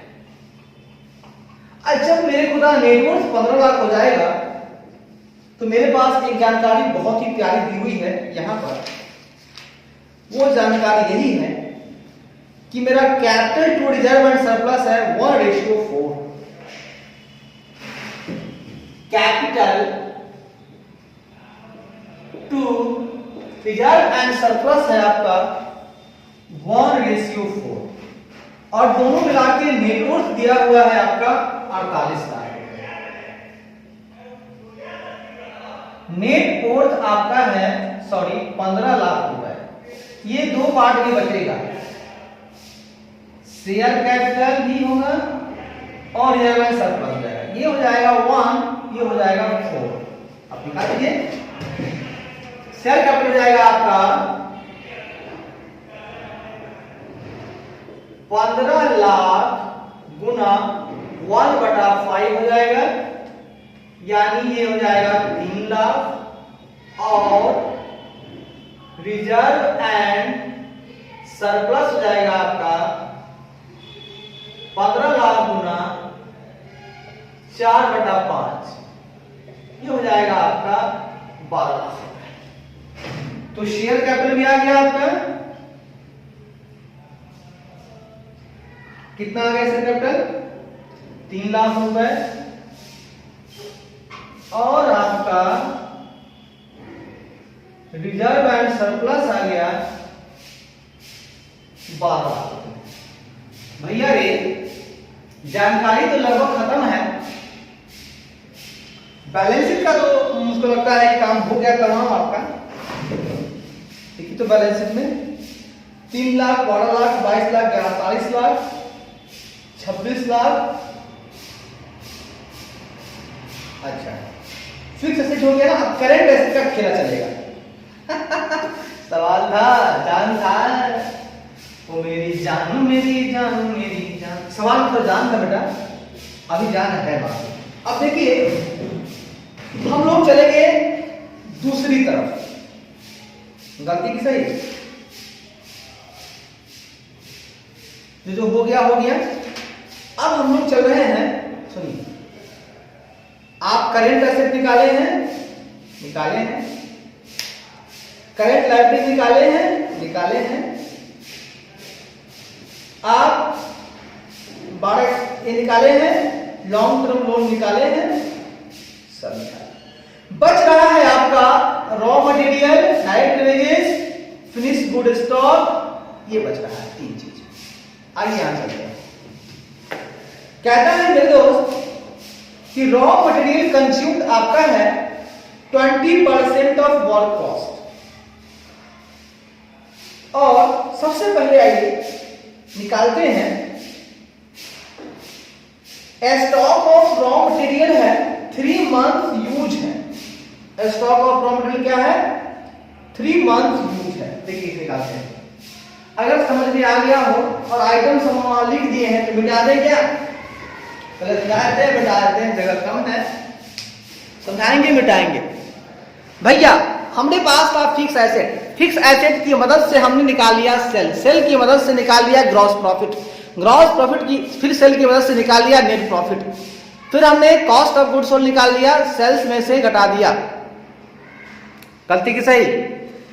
फिक्स एसेट नहीं, और फिक्स एसेट की मदद से हमने निकाल लिया करंट एसेट, फिर हमने करंट रेशियो की मदद जो थी ना उसमें बस करंट एसेट था, वहां से निकाल लिया करंट लायबिलिटीज, फिर हमने लॉन्ग टर्म लोन भी निकाल लिया करंट लायबिलिटी की मदद से, फिर हमने नेटवर्थ निकाल लिया।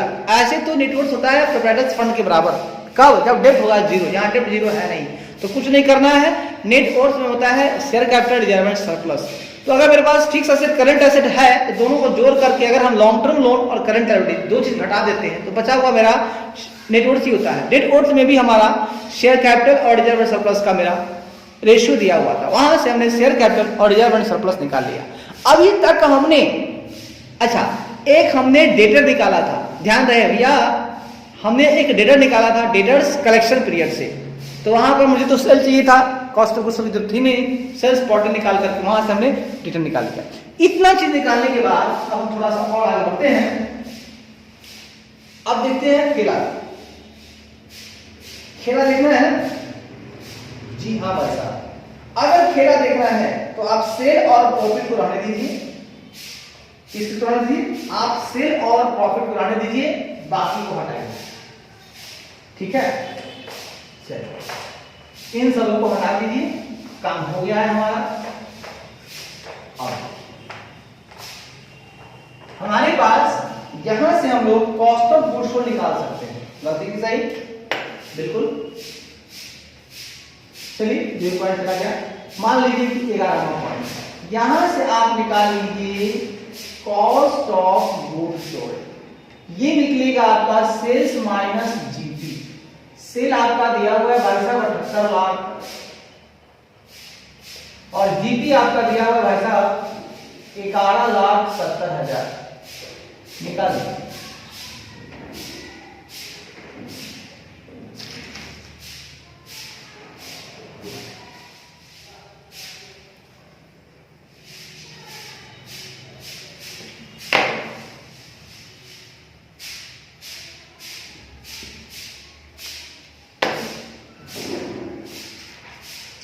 जब भी बनाइएगा मेरे खुदा तो आप trading and profit and loss बनाइएगा, ये ज्यादा बेहतर होगा, समझ गए।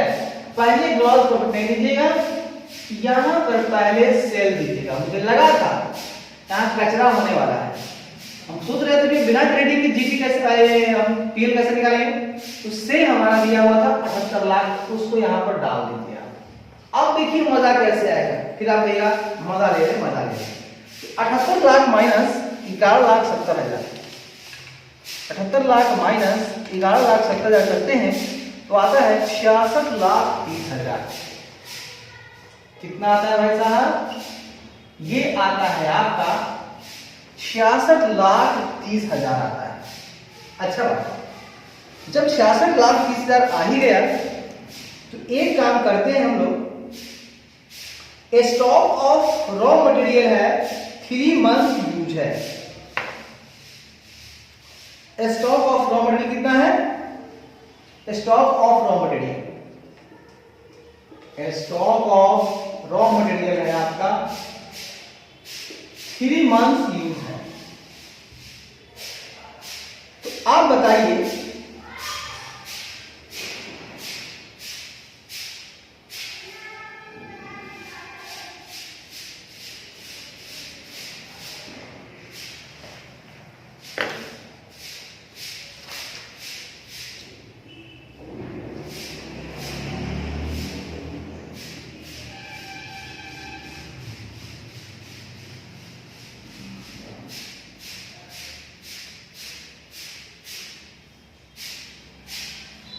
देखिए भैया, देखिए कॉस्ट ऑफ गुड सोल्ड को आप ना एक और नाम से जानते हैं बाबा रे बाबा, वो है आपका नाम वर्क कॉस्ट। अब ले ले बाबा, अब तो सारा खेल खत्म हो गया। कॉस्ट ऑफ गुड सोल्ड को बोलो work cost, cost of good sold को बोलो work cost, cost of goods sold को बोलो work cost, cost good sold को बोलो work cost, cost of goods sold को बोलो work cost, cost of goods sold को बोलो work cost, cost of goods sold को बोलो work cost, cost of goods sold को बोलो work cost, cost of goods sold को बोलो work cost, cost of goods sold को बोलो work cost, cost of goods sold को बोलो work cost, cost of goods sold को बोलो work cost, cost of goods sold को बोलो work cost, cost of goods sold को बोलो work cost, cost of goods sold को बोलो work cost, cost of goods sold को बोलो वर्क कॉस्ट। अब क्या करना दोस्त, जब वर्क कॉस्ट निकल गया मेरे खुदा, थोड़ा और आगे बढ़ेंगे, यहां से निकाल लेंगे हम लोग रॉ मटेरियल कंज्यूम, आराम से निकल जाएगा रॉ मटेरियल कंज्यूम। ये कह रहा है मेरे खुदा 20% ऑफ वर्क कॉस्ट, निकाल दीजिए 20% of work cost, 20% of work cost, इसका मतलब 66,30,000 का 20% कितना हो जाएगा का 20% 13,26,000 ली, 13,26,000 आपका हो जाता है रॉ मटेरियल कंज्यूम। बढ़िया है, मोहब्बत भरा है, रिस्क ज्यादा है। उसके बाद मेरे खुदा डायरेक्ट वेजेस भी है, उसको ले लेते हैं। वो है 10% of work cost. Direct wages है, क्या है? डायरेक्ट वेजेस है आपका 10% of work cost. 10% of work cost, तो फिर वर्क कॉस्ट क्या है? कॉस्ट ऑफ गुड्स सोल्ड बराबर वर्क कॉस्ट। ये है 66,30,000 का 10% निकालते हैं। 66,30,000 का 10% 6,63,000, ये लिख लिया। आ गया? अब आइए 12 नंबर। कहता है मेरे खुदा कि रॉ मटेरियल आ गया, कंज्यूम आ गया, डेट आ गया। कहता है स्टॉक ऑफ रॉ मटेरियल। अब ये दोनों है मेरे खुदा, क्लोजिंग निकालना है। क्या निकालना है? क्लोजिंग निकालना है। सुनिएगा, एक और काम की बात, स्टॉक ऑफ फिनिश गुड्स जो है वो 6% ऑफ वर्क कॉस्ट है। निकाल दीजिए ना, निकाल दीजिए ना। Stock of finish goods, stock of finished goods आपका दिया हुआ है 6% of work cost. 6% of work cost. और वर्क कॉस्ट क्या होता है? कॉस्ट ऑफ गुड्स सोल्ड बराबर कॉस्ट ऑफ गुड्स सोल्ड बराबर होता है वर्क कॉस्ट, होता है वर्क कॉस्ट। तो वर्क कॉस्ट के लिए फिर से 66,30,000 कॉस्ट ऑफ गुड्स सोल्ड बराबर था वर्क कॉस्ट। इसका 6% निकाल लीजिए, 3,97,800। 3,97,800। तो रॉ मटेरियल मिल गया, डायरेक्ट मटेरियल मिल गया। ये सब डायरेक्ट का खर्चा है बाबा। ये क्या है बाबा? ये डायरेक्ट खर्चा है। स्टॉक ऑफ फिनिश गुड मिल गया। अब आइए निकालते हैं 13 नंबर। एक ही सवाल बचा हुआ है, वो है आपका स्टॉक ऑफ रॉ मटेरियल है 3 months use. Stock of raw material, stock of raw materials, ये कहता है भैया कि 3 मंथ्स यूज है। पास में है ना? आप रॉ मटेरियल कंज्यूम करते हैं 13,26,000 और ये 3 मंथ आपका स्टॉक में रहता है। 3 मंथ क्या रहता है? स्टॉक में रहता है। तो भैया ये जो पूरा वर्क कॉस्ट है, इसको तो समझना, 3 मंथ्स का मतलब हो जाएगा कि 13,26,000 गुना 3 भागा 12 अगर करते हैं, माने कि 3,31,500 का हमेशा स्टॉक में रहता है। 3,31,500 का एकदम स्टॉक। भैया हम हैं बिहारी, सब पर भारी। आइए फिनिश गुड स्टॉक निकाल लिया 3,97,800, सही बात है। उसके बाद में रॉ मटेरियल कंजम्पशन निकाल लिया 13,26,000, डायरेक्ट वेज निकाल लिए 6,63,000। मेन खेला था इसका वर्क कॉस्ट का। सवाल तो घुमा दिया ना बेटे। अगर आप नहीं समझते कि cost of goods sold is equal to होता है वर्क कॉस्ट, तो सवाल बनता क्या? ये सब ट्रिक होता है, ये सब माइंड घुमाने का तरीका होता है, कुछ खास है नहीं बाबा। तो स्टॉक की बात करते हैं तो 3 मंथ्स यूज का मतलब होता क्या है? बराबर कि जो मेरे पास रॉ मटेरियल कंज्यूम है ना, हम जो कंज्यूम करते हैं उसके 3 महीने का हम स्टॉक के रूप में रखते हैं रे बाबा। तो बराबर कर लीजिए, रॉ मटेरियल कंज्यूम कितना है निकाल के लाए आप, 13,26,000 का 3 भागा 12 कर दीजिए, आ जाएगा आपका 3,31,500। तो स्टॉक में आपको 2 चीज स्टॉक के रूप में है, ये सब क्लोजिंग है बेटा। बेटा ये मेरे प्यारे बेटा, ये क्लोजिंग स्टॉक है मेरे प्यारे बेटा। तो लिखिए रॉ मटेरियल स्टॉक लिख लीजिए आप। रॉ स्टॉक में 2 चीज है। रॉ मटेरियल स्टॉक आपके पास कितना है? 3,31,500 31,500। फिर आपके पास है सॉरी फिनिश्ड गुड्स का भी स्टॉक आपके पास है, वो है आपका 3,97,800। डिबेट तो है ये है। अब मेरे खुदा बैलेंसिंग फिगर क्या आएगा? बैलेंसिंग फिगर का नाम रख दीजिए प्यार मोहब्बत से कैश कैश कैश। अरे कैश कैश कैश कैसे निकलेगा बेटे? आ जाओ देखते हैं।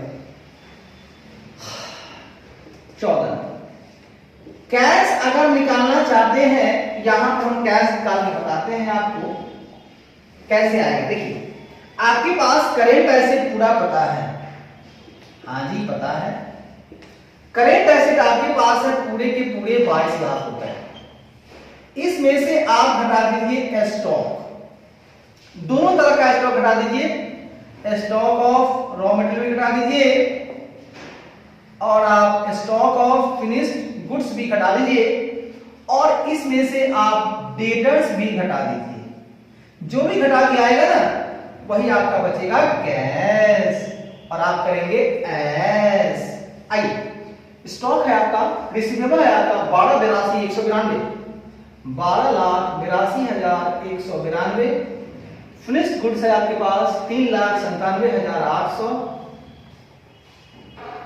और रॉ मटेरियल है आपके पास 3,31,500।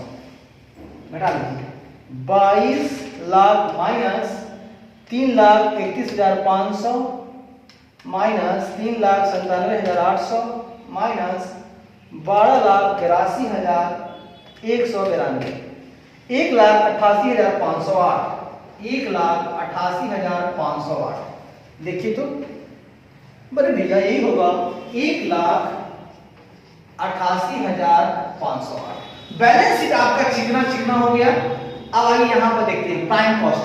ये हमारा खर्चा है, डायरेक्ट खर्चा 2। सबसे ऊपर खर्चा है आपका raw material consume, 2 raw material consume कितना आया है? 13,26,000। फिर खर्चा है आपका डायरेक्ट वेजेज। डायरेक्ट वेजेज कितना हुआ है? ये हुआ है 6,63,000। दो खर्चा डायरेक्ट है, दो खर्चा डायरेक्ट है, रॉ मटेरियल और ये। अच्छा उसके बाद खर्चा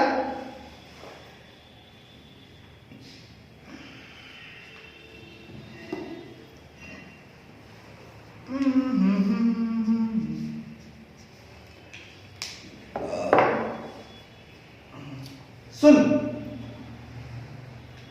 वर्क कॉस्ट कितना लगाया तू?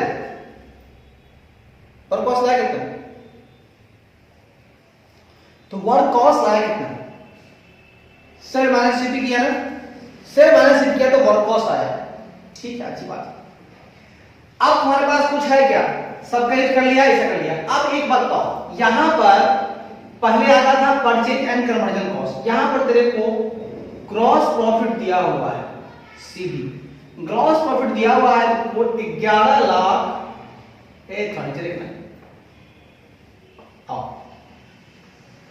ग्रॉस प्रॉफिट सीधी दिया हुआ है तेरे को 11,70,000। अब एक बात हमको प्यार से बताओ, पूरा कितना है तेरे पास? 78 लाख का सेल हुआ, 78 लाख का सेल हुआ। अब 78 लाख में से देखना सब खर्चा निकालो तो बाहर।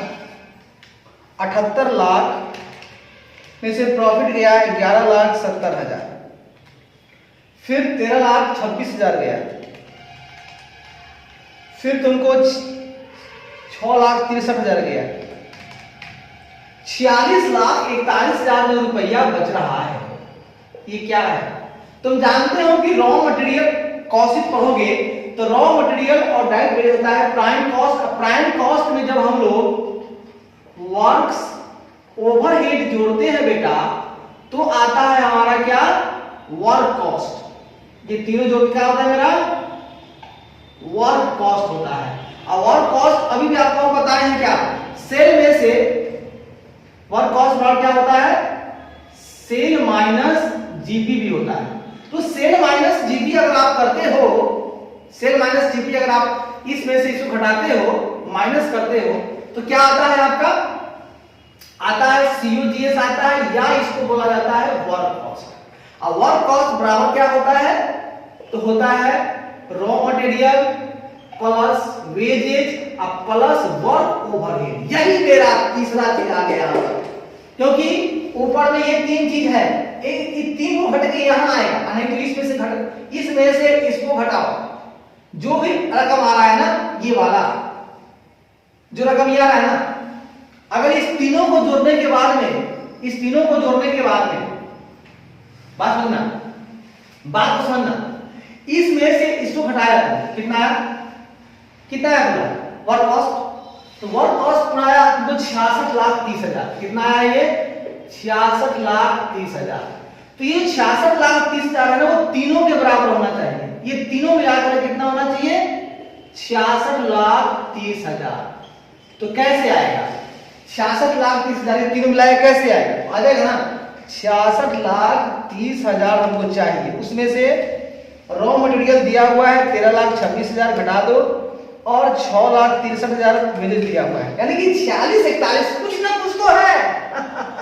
अरे बेटा वर्क कॉस्ट से पहले वर्क्स ओवरहेड ही तो आता है बेटा, इसलिए मैं कह बेटा ये हो जाएगा तुम्हारा वर्क्स ओवरहेड।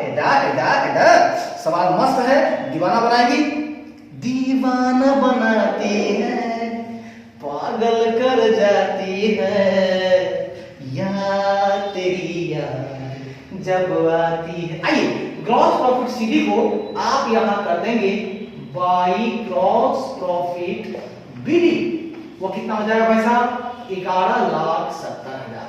अब 11,70,000 खर्चा है, नेट प्रॉफिट आ रहा है, बाकी खर्चा कहां गया, बात समझिएगा, कॉस्ट ऑफ गुड्स हो गया, वर्क कॉस्ट के बाद का खर्चा होता है सेलिंग का, एडमिनिस्ट्रेशन का, यानी कि एडमिनिस्ट्रेशन एंड सेलिंग एक्सपेंस, ये आता है एडमिनिस्ट्रेशन एंड सेलिंग एक्सपेंस, इसका बीएफ हो जाएगा। तो 11,70,000 माइनस कर दीजिए आप 6,24,000, 5,46,000 आ जाएगा। कोई डाउट हो खुल के पूछिएगा, मजा आ जाएगा। चलिए भैया 8 तक तो खेल खिला दिए, 7 तक खिला दिए हैं, 3 गो क्वेश्चन और है, कल खिलाएंगे और परसों से मजा ही मजा लेंगे, ठीक है ना। परसों से थोड़ा चलेंगे हम लोग, एक आध चैप्टर हम लोग करेंगे इंटरनल इन्वायरमेंट, तो हमको थोड़ा सा सेक्शन बी जो है हमारा स्ट्रेटेजिक मैनेजमेंट में आगे बढ़ते हैं।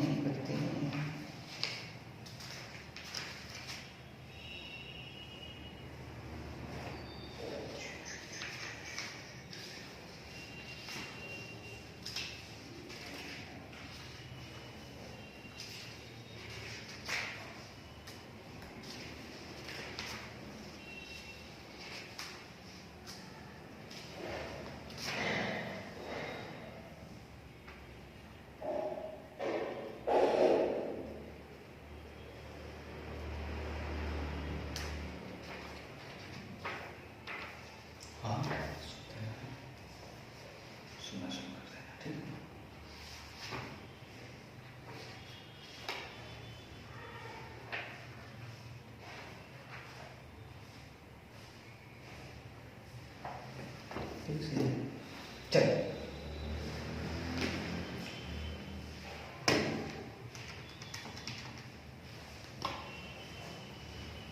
इस सवाल में आपको हर चीज समझ में आ गया होगा, कोई दिक्कत नो प्रॉब्लम, कुछ नहीं था इस सवाल में। मेन जो अहम मुद्दा था बैलेंस शीट निकालने के बाद अहम मुद्दा था कि वर्क कॉस्ट को समझना, तो वो cost of goods sold he work cost होता है। बस वर्क कॉस्ट की मदद से हम लोगों ने क्या किया, डायरेक्ट वेजेस था 10% का वर्क कॉस्ट, तो डायरेक्ट वेज निकाल दिया, रॉ मटेरियल कंज्यूम था 20% ऑफ वर्क कॉस्ट, तो वो निकाल दिया।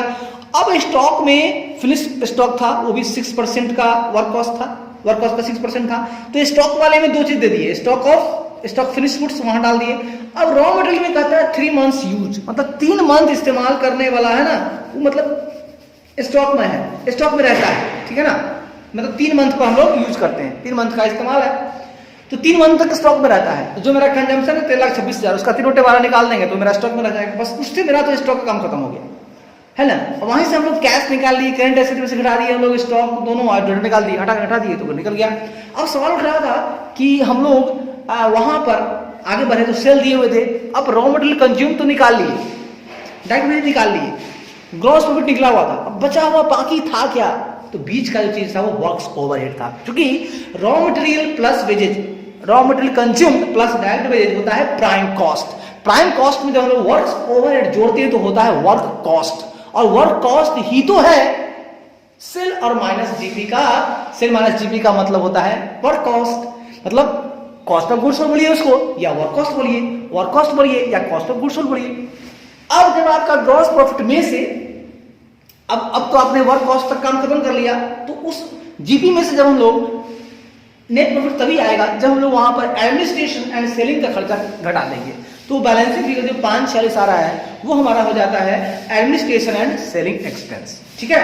चलिए मस्त रहिए, मस्त रहिए, जहां रहिए मस्त रहिए, घुमाते रहिए, मुस्कुराते रहिए, और आपको हमेशा खुश रहना है कि पॉजिटिव रहना है। मैं एक ही बात हमेशा कहूंगा, तुम मुझे वक्त दो मैं तुम्हें डिग्री दूंगा। भगत सिंह ने कहा था, भगत सिंह जी ने कहा था, आदरणीय हमारे लिए प्रेरणा के स्रोत है, उन्होंने कहा था तुम मुझे खून दो मैं तुम्हें आजादी दूंगा, और मेरा एक ही कहना है तुम मुझे वक्त दो मैं तुम्हें डिग्री दूंगा, ठीक है। बिना वक्त दिए हुए कोई काम नहीं होता है, वक्त देना हो तो लगातार लगातार लगातार, ये वर्ड दिमाग में रखिए, कंसिस्टेंसी कंसिस्टेंसी कंसिस्टेंसी। जो इंसान कंसिस्टेंट नहीं है, जो रेगुलर नहीं है, जो लगातार वर्क नहीं कर रहा है, वो असफल अनसक्सेस रह जाएगा।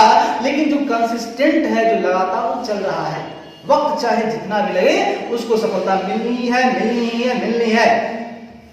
और दिमाग में अच्छी बातें रखें, गुड बातें रखें, किसी बात को लेकर सोचे नहीं, पॉजिटिव रहे, और भैया काम आ जाता है, काम निपटा लेंगे, लेकिन पढ़ाई को नहीं छोड़ेंगे। फिर क्या करना होगा, वंदे मातरम, वंदे मातरम, वंदे मातरम, जय हिंद, जय भारत, जय भारत।